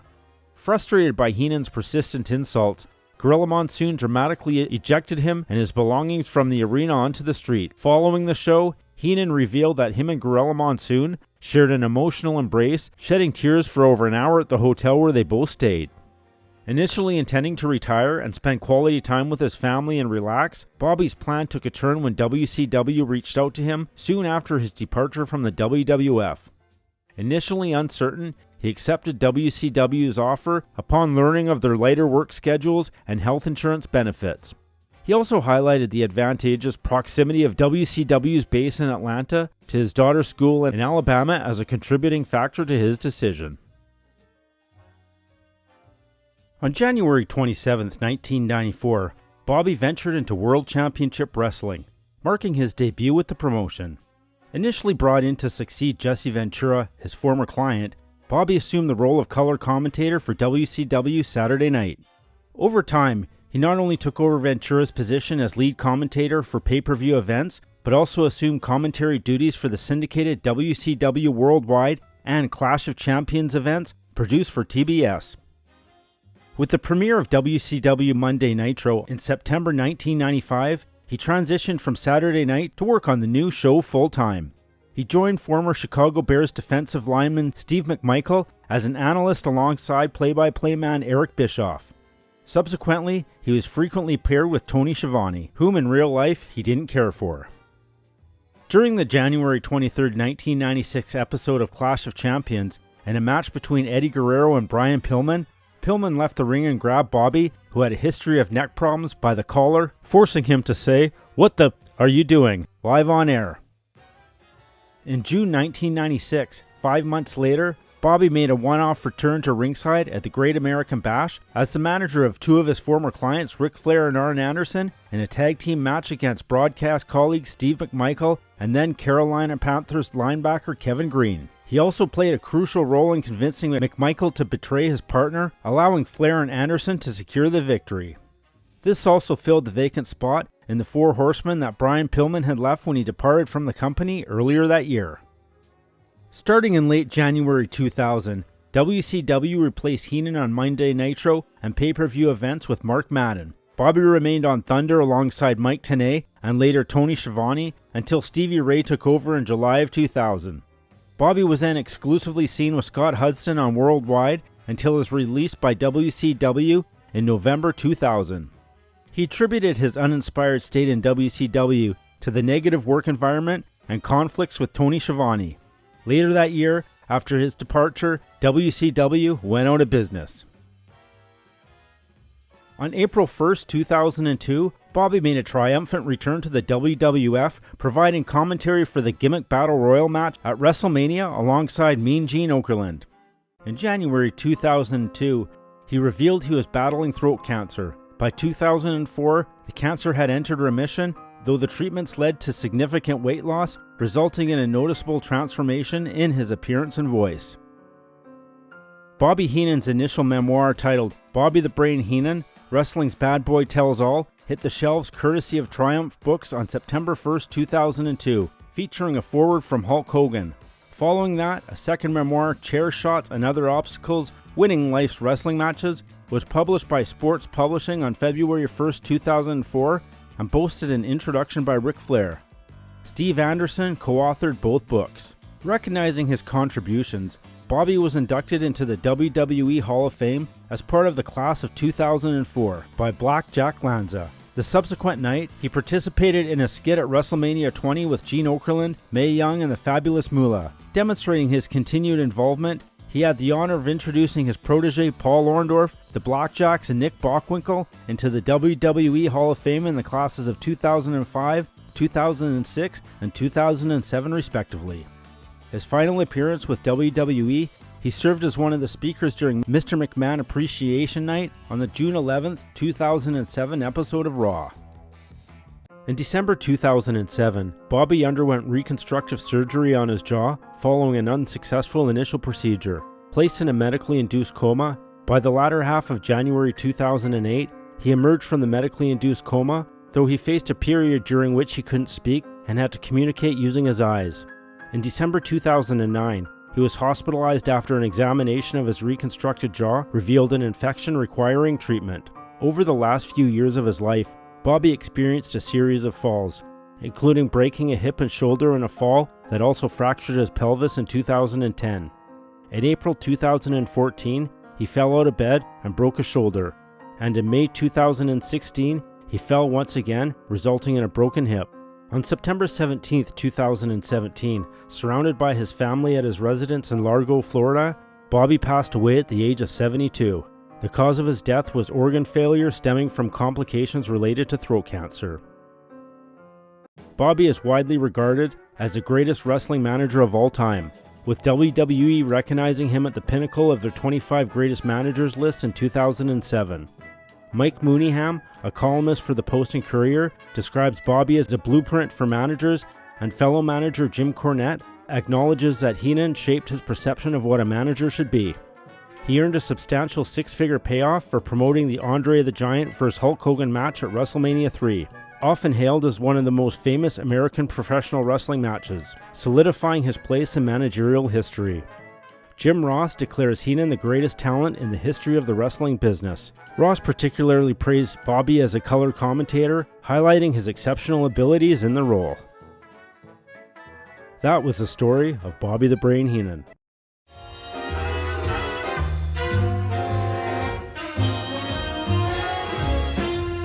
The gentle April rain that stained the window panes last night is all but gone, but lingers on in sanity. Richard Irwin Roode was born on December 7, 1958 in St. Peter, Minnesota. Before entering the world of professional wrestling, he had a background in bodybuilding. But Rick's impressive physique and charisma made him a natural fit for the world of professional wrestling. Rick began his career as a wrestler in the early 1980s, starting with regional promotions before making his way to larger wrestling organizations. He first gained prominence in world-class championship wrestling and then moved on to the Universal Wrestling Federation, where he was managed by Percy Pringle. His big break came when he signed with the World Wrestling Federation in 1987. He adopted the persona of Ravishing Rick Rude, a cocky and arrogant villain who would insult the audience and show off his physique. Rude was known for his feud with Jake the Snake Roberts and his rivalry with the Ultimate Warrior, which culminated in one of the most iconic moments in wrestling history.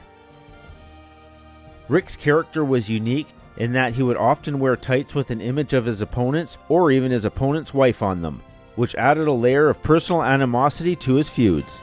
His charismatic presence and ability to generate heat from the audience made him a memorable and effective heel. Rick Rude's career continued to flourish in various wrestling promotions, including World Championship Wrestling and Extreme Championship Wrestling. Unfortunately, his life was tragically cut short when he passed away on April 20th, 1999 at the age of 40 due to heart failure. Despite his untimely death, his impact on professional wrestling and his memorable character continue to be remembered and celebrated by fans.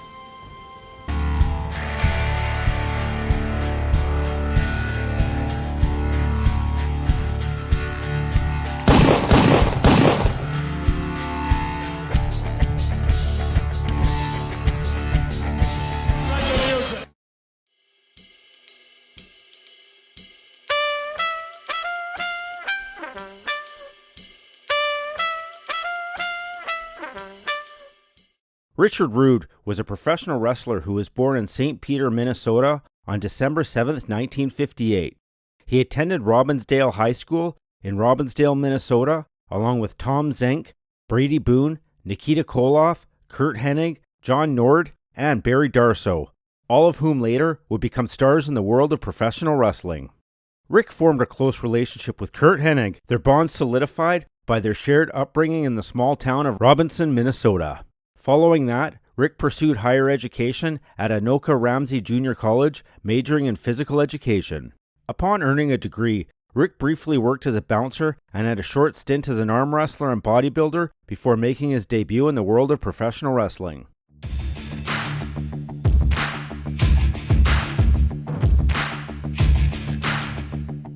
Located at 1900 Marshall Street, northeast in Minneapolis, Minnesota, Grandma B's was opened in 1979 by entrepreneur 31-year-old Tony Benincasa.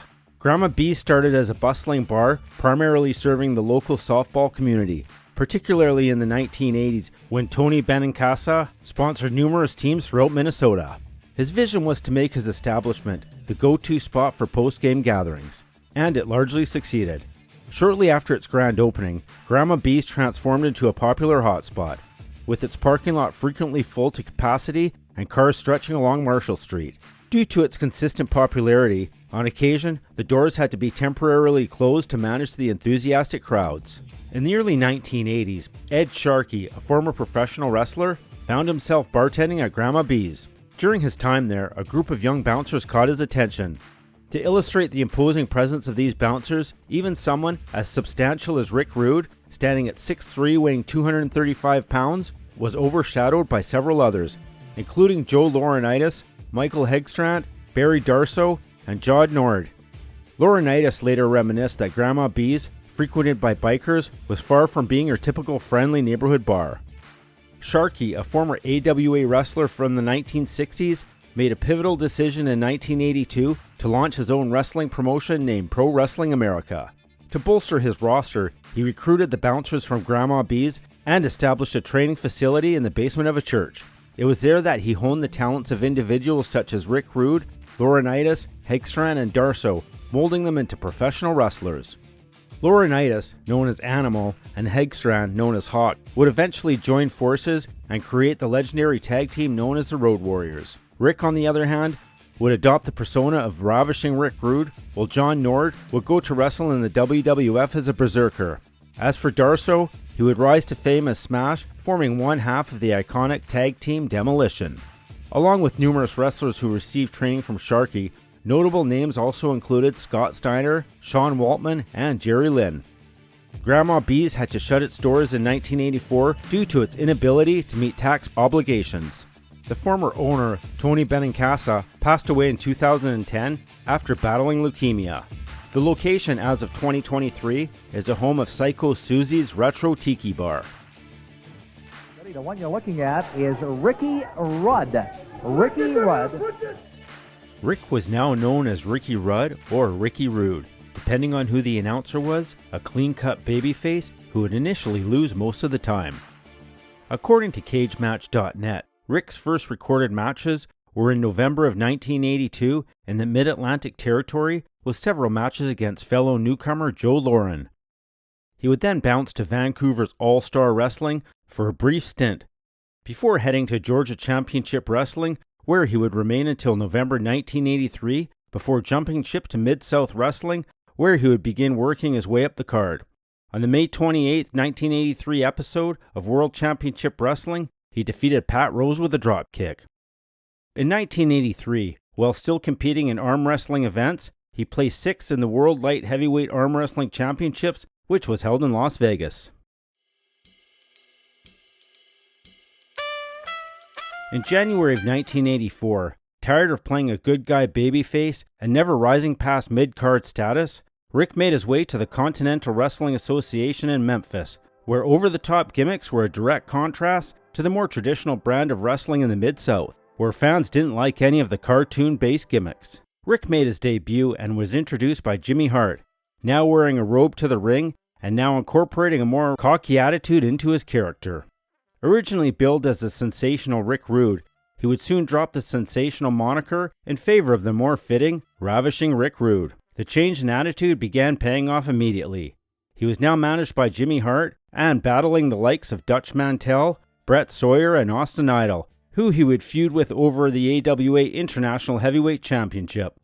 But his first title win would come at the expense of Jerry Lawler, when on June 11th of 1984, he defeated the King for the AWA Southern Heavyweight title in the Mid-South Coliseum. But his reign would be short-lived and would lose the belt to Tommy Rich, who was being groomed for a huge main event push.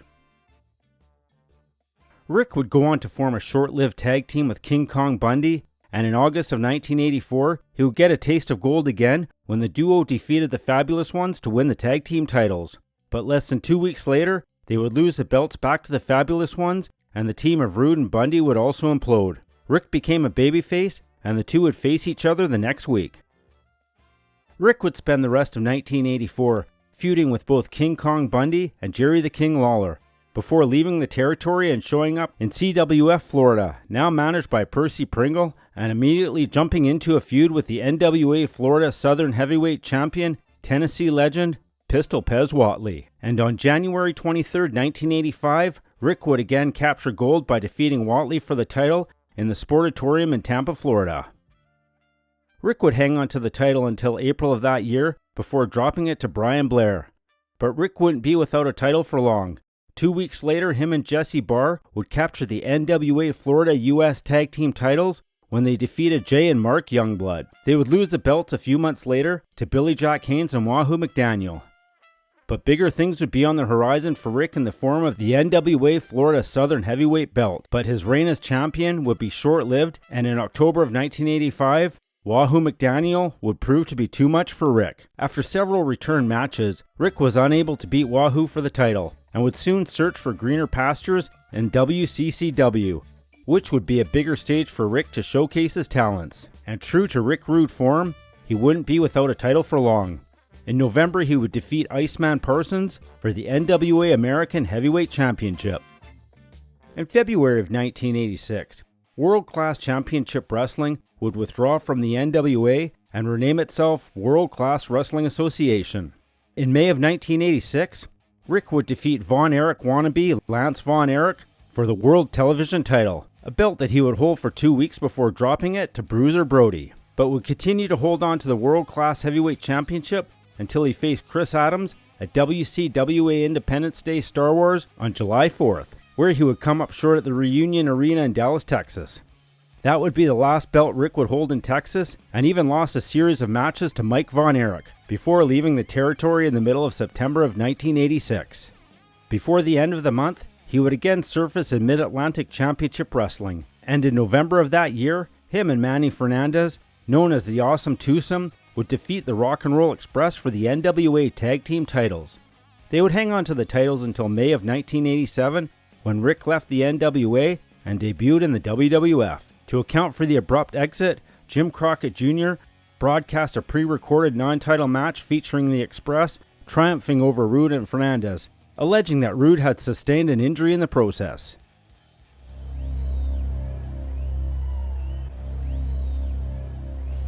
Rick's official WWF debut was on June 7, 1987 at a house show in Sacramento, California, defeating Jose Estrada. He immediately joined the Heenan family, and for the rest of 1987 would be winning mostly squash matches and have brief feuds with Paul Orndorff, the Junkyard Dog, Coco Beware, and Ricky Steamboat. Initially, some thought Bobby the Brain would steal Rick's heel heat, but Heenan, being the consummate professional, was able to use his bad guy manager persona to boost his protege. He would begin 1988 with challenging Hulk Hogan for the WWF heavyweight title in the Boston Garden, but failed to win the belt, but would have another attempt at the championship 2 weeks later in Vancouver, British Columbia, but again came up short. Rick had a customary ritual before his matches, during which he thread his robe, possibly influenced by Austin Idol's robe-removing routine. He would often take the opportunity to insult the male spectators in the crowd, typically referring to them as fat, out-of-shape sweat hogs from their respective hometowns. After securing his victories, he would share a kiss with a chosen woman by Heenan from the audience. A distinctive feature of Roode's attire was the custom airbrush tights he sported in the ring during his matches. During the angle with Jake the Snake Roberts, Rick made an attempt to involve Cheryl Roberts, who was actually Roberts' real wife, although he was unaware of her identity when Heenan selected her. After Miss Roberts declined his advances and disclosed her true purpose for being there, Roode became furious, followed by a confrontation in which she slapped him, reportedly rupturing his eardrum. Just as the situation escalated, Jake Roberts rushed from the dressing room to intervene to save his wife.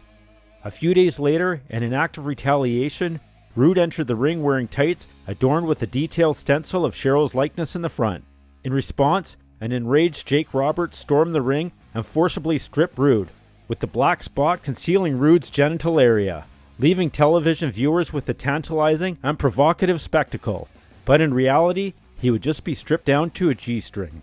Him and Roberts would feud throughout 1988, battling in matches all over the country. Throughout the rest of the year, Roode maintained the practice of donning an additional pair of tights beneath the ones he wore when he entered the ring. The practice was evident during his bouts against the Junkyard Dog at the inaugural SummerSlam. In the midst of the match, Rick had his opponent, the JYD, on his back. He pulled down his tights to unveil another layer bearing Cheryl Roberts' image, much to the audience's surprise and amusement. Following a striking flying fist delivered to the Dog, Roode found himself under the attack from Jake Roberts, who had observed the unfolding drama from the dressing room. Roberts' interference led to the disqualification of the Junkyard Dog, granting Roode the victory. However, Roode would later face Roberts in a Rude Awakening vs. DDT showdown on October 24th, held at Madison Square Garden, where he suffered defeat. The culmination of Roode's feud with Roberts came during the 1988 Survivor Series, when Roberts secured a pivotal pinfall against Rick following a devastating DDT, bringing their feud to a conclusion. These rivalries, even 20 years later, are still regarded as some of the best ever.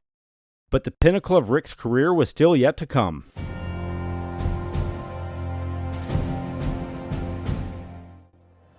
Roode's next major rivalry unfolded in January at the 1989 Royal Rumble pay-per-view against the Ultimate Warrior. It commenced with a super pose down that concluded with Rick's sneak attack on the Warrior, using a metal pose bar. Thanks to the assistance of Bobby Heenan, Roode managed to secure the WWF Intercontinental Championship from the Ultimate Warrior at WrestleMania 5. Nevertheless, he would eventually lose the title back to Warrior at SummerSlam later that year, primarily due to the intervention of Rowdy Roddy Piper.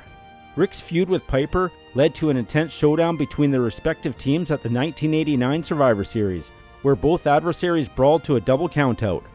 Roode engaged in numerous battles against Piper, including a memorable steel cage match on December 28th at Madison Square Garden, where he faced repeated losses. Following this, he briefly clashed with Jimmy Snuka, achieving a victory over him at WrestleMania 6. In the summer of 1990, Rick renewed his feud with the Ultimate Warrior after Warrior clinched the WWF World Heavyweight Championship.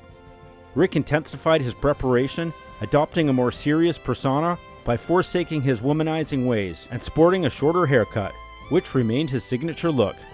This feud culminated in a steel cage match at SummerSlam 1990, where Roode was defeated by Warrior.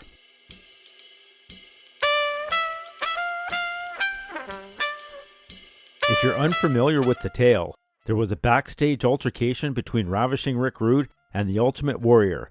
It was more like a one-sided affair once the details emerged. Rick had voiced his displeasure to the Warrior, accusing him of working too forcefully, though alternate versions claim the Warrior made similar complaints about Roode. The Warrior responded by dismissing Roode's grievances, much like his in-ring no-selling of opponents' attacks. Consequently, Rick allegedly retaliated by physically confronting the Warrior, resulting in a beatdown. This incident was not an isolated one. In the lead-up to WrestleMania 6, during the pose-down angle, the Warrior once again no-sold Rick's attack, prompting the Ravishing One to respond with a stiff strike using the workout bar. Additionally, tensions arose when Roode observed the Warrior presenting Andre the Giant with bottles of wine after their series of matches. Rick felt upset as the Warrior had failed to reciprocate the gesture for Roode, who had previously helped elevate him by putting him over. Next in line for Roode was a feud with the Big Boss Man, initiated by derogatory comments made by Roode's manager, Bobby Heenan, about Boss Man's mother. Roode not only endorsed these comments, but also called out the Boss Man. Roode was scheduled to be part of a team known as the Natural Disasters at the Survivor Series, which included Earthquake, Dino Bravo, and the Barbarian, facing off against Hulk Hogan and Boss Man's team. However, he was replaced by Haku after being indefinitely suspended by Jack Tunney. The suspension was attributed to Roode's remarks about the Boss Man, with Heenan obligated to wrestle Boss Man in his place. In reality, Roode's departure from the company resulted in a dispute with WWF owner Vince McMahon.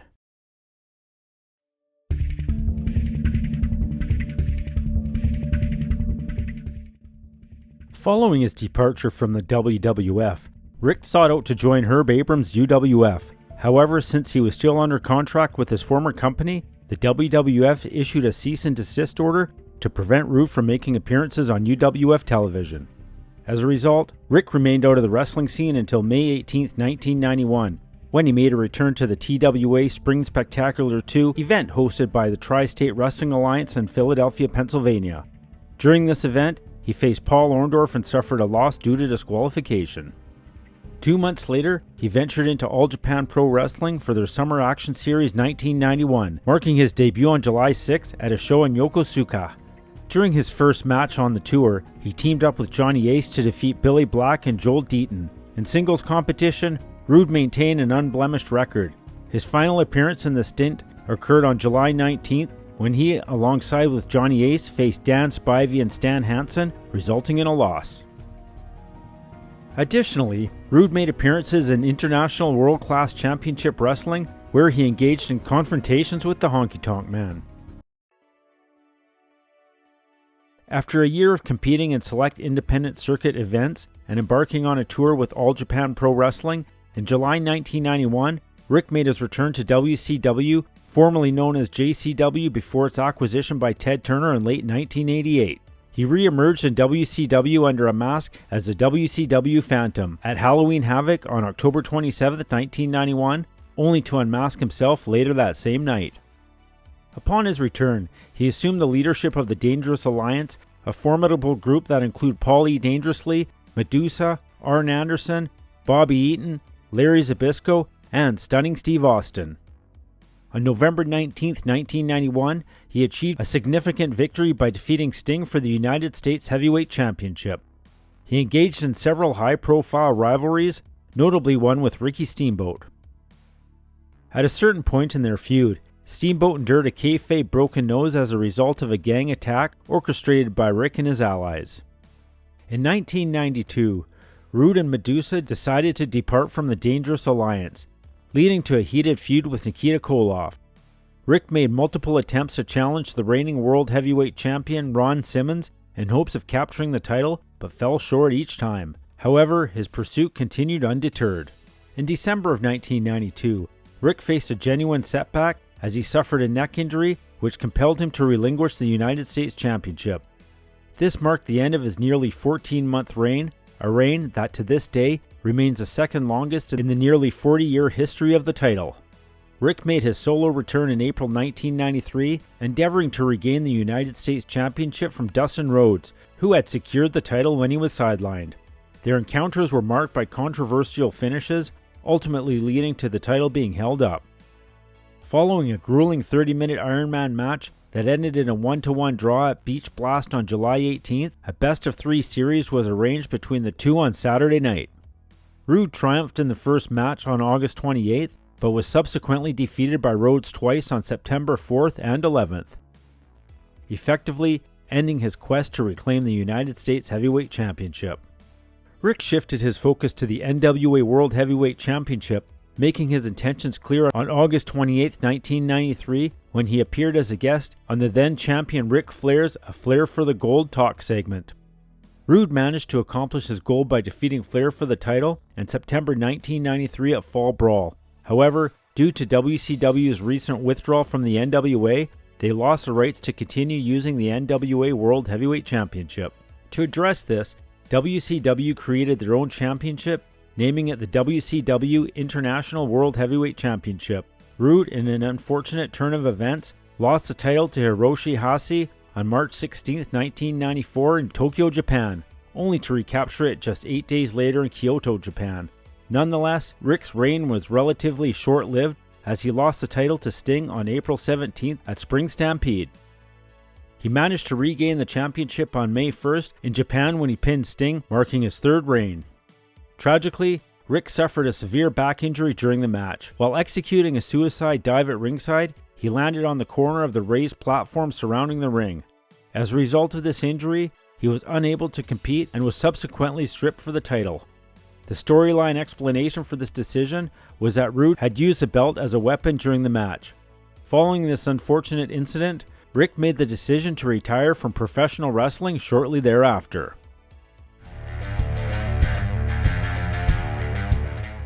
After collecting on a Lloyd's of London insurance policy, he remained absent from the wrestling world until January 1997, when he made a surprising entrance into Extreme Championship Wrestling still under a mask. His debut occurred at House Party when he declared that his New Year's resolution was to mess with the franchise, referring to Shane Douglas.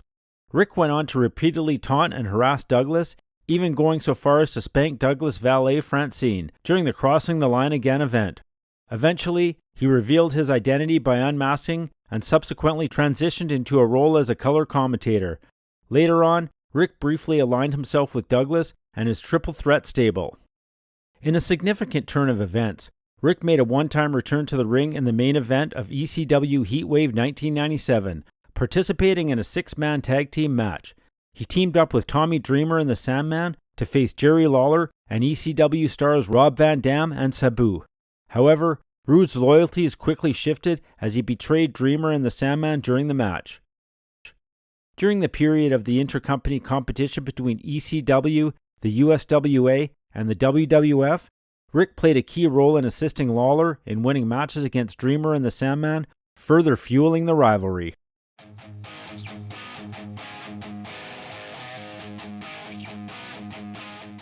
On August 11, 1997, Rick made a return to the WWF in a pivotal role as the insurance policy for the emerging group that would eventually come to be known as D-Generation X.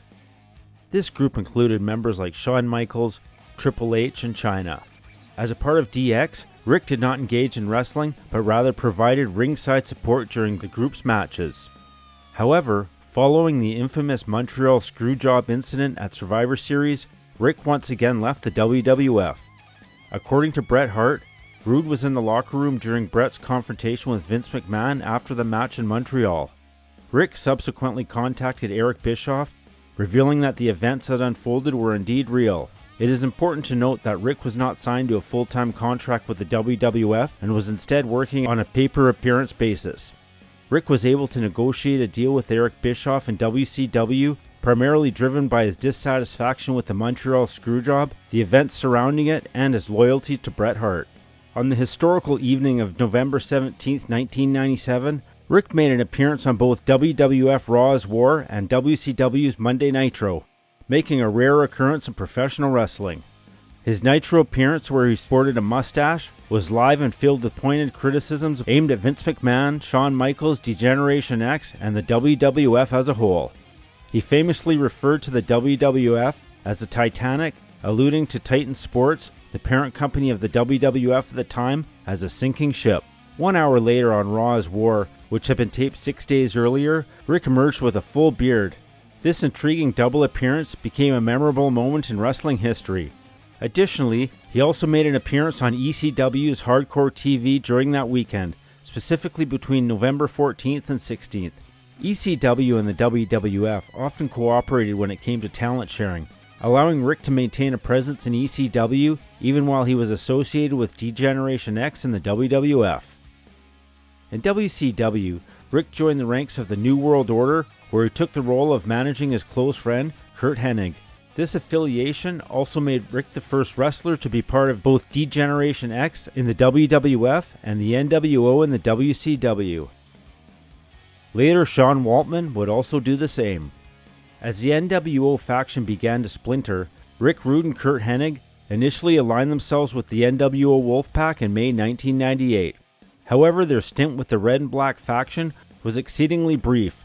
At the Great American Bash, they betrayed fellow Wolfpack member Conan by attacking him after his loss to the then undefeated Goldberg.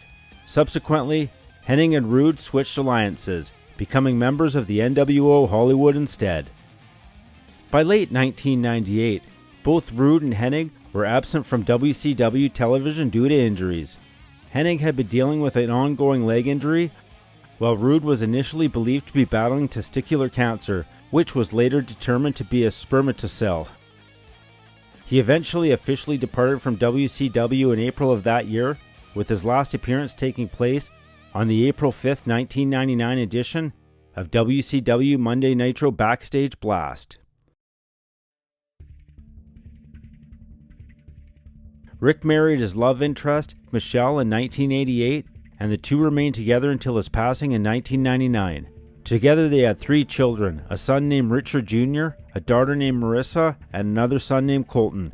Tragically, Colton, the younger of the 2 sons, lost his life in a motorcycle accident in Rome, Georgia on September 3, 2016 at the age of 19. Bret Hart shared an insightful perspective on Roode's personal life, revealing that despite his womanizing and ravishing one persona he portrayed in the ring, he was a dedicated family man. Hart mentioned that Roode never removed his wedding ring, even during matches. Instead, he would discreetly cover it up with tape. This gesture underscores Rick's commitment to his family and adds another layer to the complexity of his wrestling persona.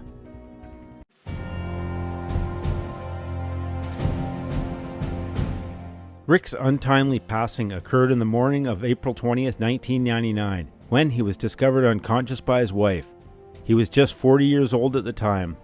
The cause of his death was determined to be heart failure, with an autopsy report indicating an overdose of mixed medications as a contributing factor.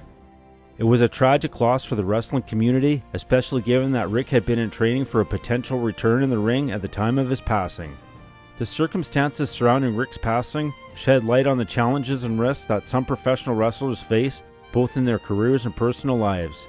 On March 6, 2017, it was announced that Rick Rude would be posthumously inducted into the WWE Hall of Fame, a well-deserved recognition of his contributions to the world of professional wrestling. Ricky the Dragon Steamboat had the honor of inducting Rick into the Hall of Fame, commemorating his legacy and impact on the wrestling history. Rick Rude's departure from this world occurred far too soon in his relatively brief life. That was the story of Rick Rude.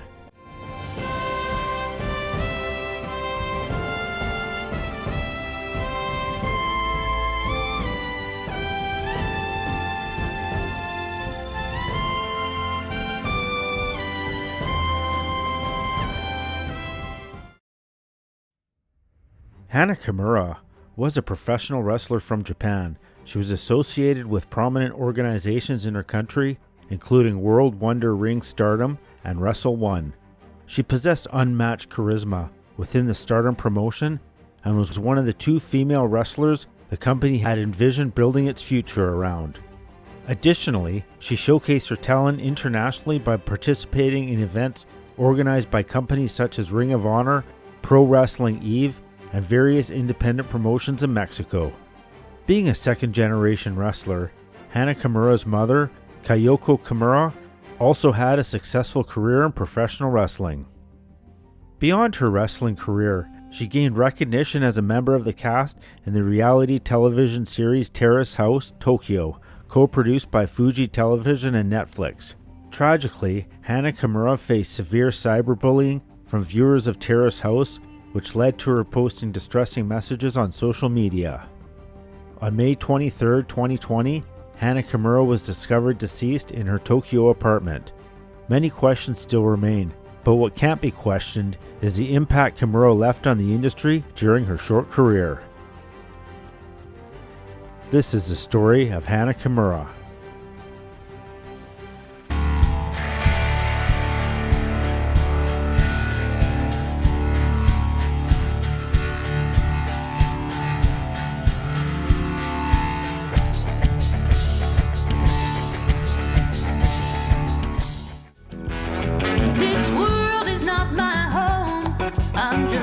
Passing through.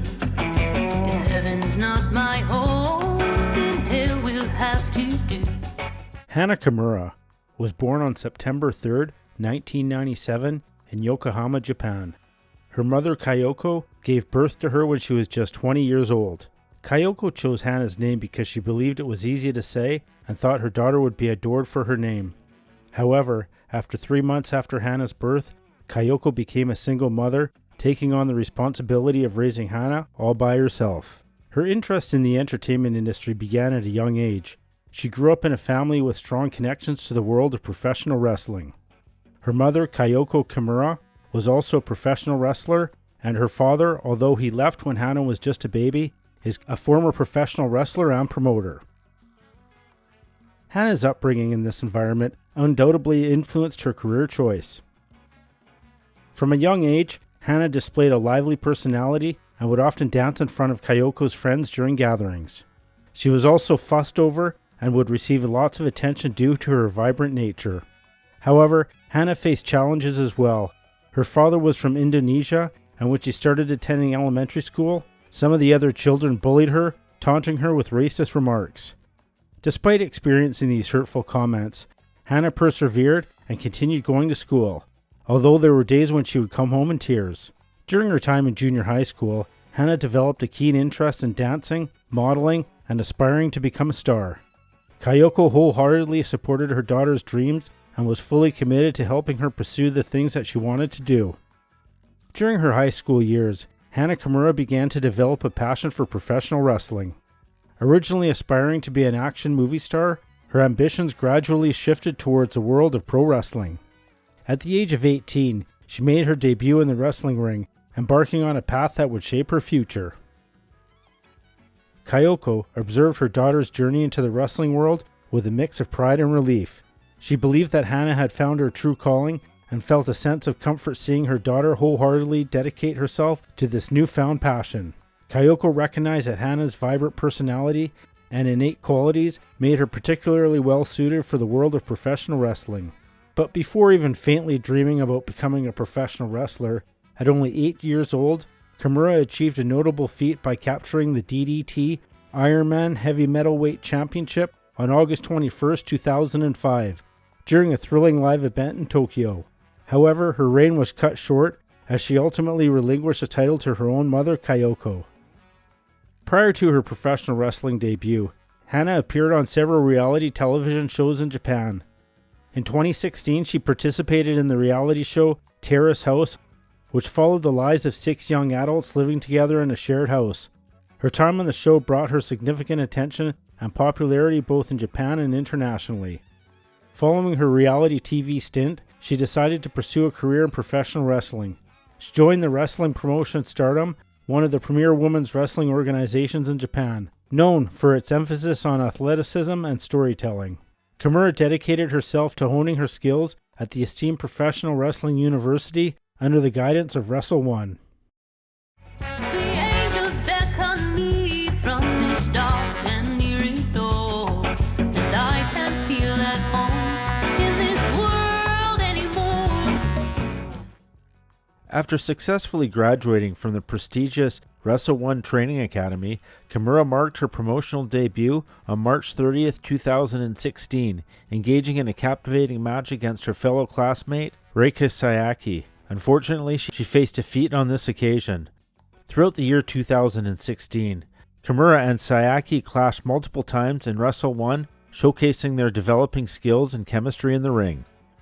A significant moment arrived on August 7, 2016, when Kimura confronted her own mother in a highly anticipated match. Later, on September 18th, Kimura achieved a remarkable milestone by capturing her first championship title, the JWP Junior Championship, prevailing over Yako Fujigasaki in a thrilling tournament final. However, her reign was cut short on December 28, 2016, when she lost the championship. January 22, 2017 was a bittersweet day as it marked her mother's retirement.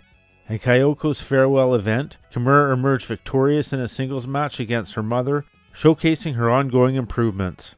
Furthermore, the duo would then join forces and triumphed in a trios match during the same event. During the year 2017, Hana exhibited her versatility by dividing her time among Wrestle One, Sendai Girls Pro Wrestling, and Stardom while maintaining her status as a contracted performer for Wrestle One. Subsequently, on January 9, 2018, she officially became a member of the Wrestle One roster.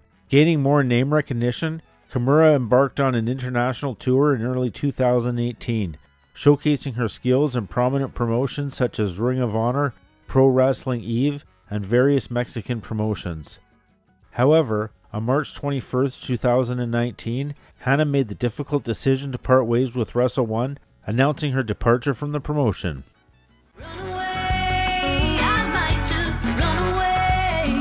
I might just leave it all behind and find another day. In September 2016, Hana expanded her presence by joining World Wonder Ring Stardom. Making a significant impact, she formed a formidable trio alongside her mother and Kagetsu, and together they clinched the prestigious Artist of Stardom Championship on October 2, 2016. Unfortunately, due to Hana's injury, the team had to relinquish the titles on January 3, 2017. However, Hana's journey continued as she became a proud member of Stardom's villainous stable known as Odo Tai. A major triumph came on June 22, 2017, during Stardom's Galaxy Stars 2017 event, as Hana and her fellow Odo Tai comrade, Kagetsu, captured the Goddess of Stardom Championship by defeating the formidable Team Jungle.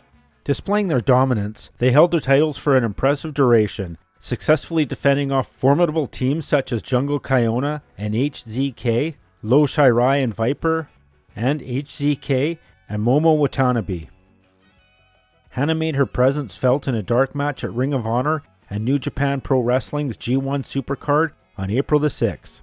Alongside Stella Gray and Sumi Sakai, she faced Jenny Rose and the Odo Tai duo of Kagetsu and Hazuki. Notably, Hana was appointed as the leader of the International Army faction. The faction was subsequently renamed Tokyo Cyber Squad on April the 21st.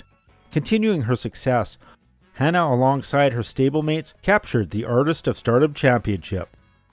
Hana's journey took her to new heights as she participated in a historic dart match at New Japan Pro Wrestling's Wrestle Kingdom 14 on January 4, 2020.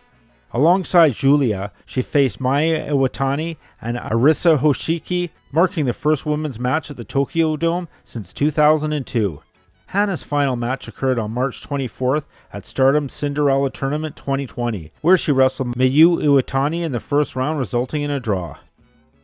Throughout her illustrious Stardom career, Kimura attained remarkable accomplishments and emerged victorious in the 2019 5-Star GP tournament. Additionally, she was bestowed with the prestigious Stardom Fighting Spirit Award, solidifying her status as a revered competitor.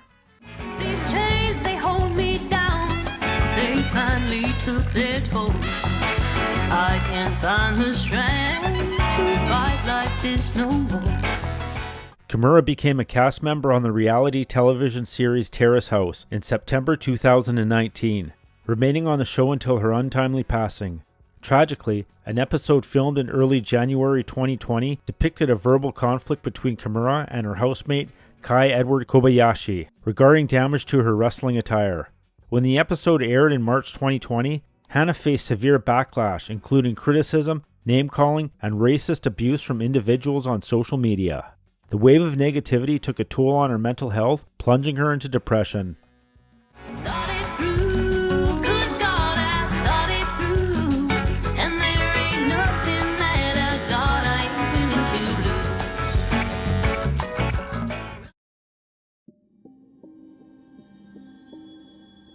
In the early hours of May 23, 2020, Hana shared distressing self-harm images on Twitter and Instagram, accompanied by some of the hate comments she had received. Tragically, later that same day, she was reported deceased at the young age of 22. 3 days following her passing, Dave Meltzer stated that the cause of death was likely hydrogen sulfide inhalation. In December 2020, her death was officially ruled as a suicide. In December of 2020, police announced the arrest of a man in his mid-20s for engaging in cyberbullying. The individual, residing in Osaka, admitted to the allegations, expressing to the police that he couldn't forgive Kimura's attitude on the program. On March 30th, 2021, the Tokyo Prosecutor's Office indicted the man for online abuse directed towards Hana. However, due to the nature of the offense being relatively minor, he was not obliged to face trial and instead received a fine of 9,000 yen, which equated to around $80 US. This sparked concerns about leniency of the punishment. In response, Kyoko Kimura, the late wrestler's mother, filed a lawsuit seeking damages exceeding $20,000 from the man. Subsequently, on April 5, 2021, the Tokyo Metropolitan Police charged a second man in his late 30s for the online abuse he directed towards Hana. During voluntary questioning, the individual, hailing from Fukai, admitted to the allegations, stating many hateful messages had been posted and I followed suit. I'm sorry. When asked about his motivation, he explained that he simply joined with the behavior he observed from others on her social media platforms. In the wake of Kimura's death, the release of new Terrace House episodes was halted as a response to the devastating event. Subsequently, Fuji TV made the decision to cancel the entire season, acknowledging the gravity of the situation. Prior to her passing, Hana had been slated to co-star alongside Ina Fujita in the music video for the musician's single Dead Stroke that was set to be released in June of 2020. Additionally, a music video titled Till the Break of Dawn by Lalo the Dawn, which Kimura had recorded before the COVID-19 pandemic, was uploaded on YouTube on May 20th, 2021. As mentioned earlier, Hana was a second-generation wrestler. Sadly, at a very young age, Hana experienced separation from her father. Kyoko Kimura has shared in interviews that he is of Indonesian nationality. As a result, Hana was often described as Indonesian Japanese. Regrettably, her mixed ethnic background made her a target of bullying during her childhood.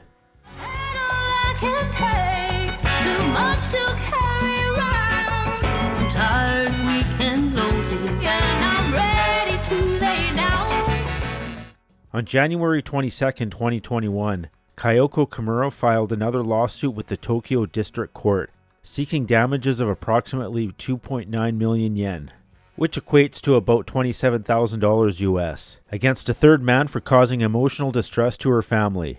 The lawsuit stated that the individual from Nagano had posted hateful messages regarding Hana's death in May 2020.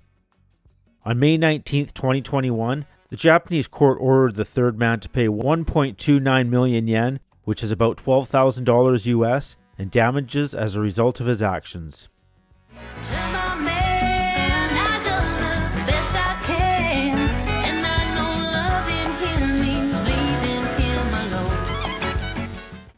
Following the tragic passing of Hana, numerous professional wrestling companies, including New Japan Pro Wrestling, National Wrestling Alliance, Ring of Honor, All Elite Wrestling, and Impact Wrestling, among others, expressed their condolences on the day of her death. AEW's Double or Nothing pay-per-view event featured a whole tribute to both Hana and Chad Gaspard, who tragically passed away that same week. During the May 27th episode of WWE NXT, Lo Shirai and commentator Mauro Ranallo paid homage to Hana with heartfelt words. Lo expressed, "Hana was one of the most talented female wrestlers in the world, and I was looking forward to watching her grow and see how far she could go.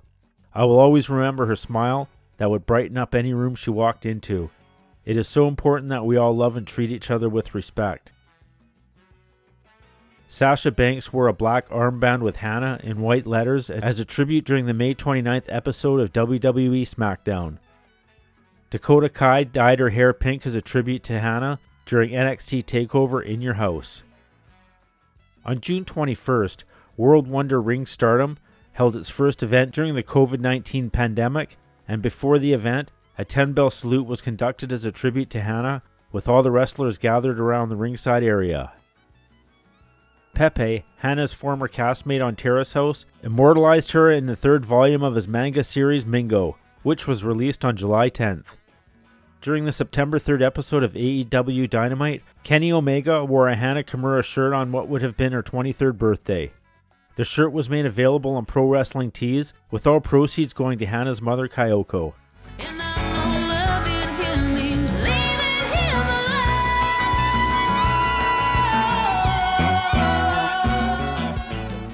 On June 14, 2022, the Japanese Parliament passed a law making online insults punishable by up to 1 year in prison. This legislation was a result to the online bullying that Hana faced.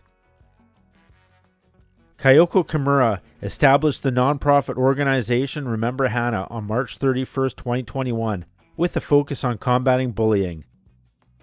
In honor of Hana's memory, the Hana Kimura Memorial event series was inaugurated on May 23, 2021, and the second anniversary occurred on May 23, 2022.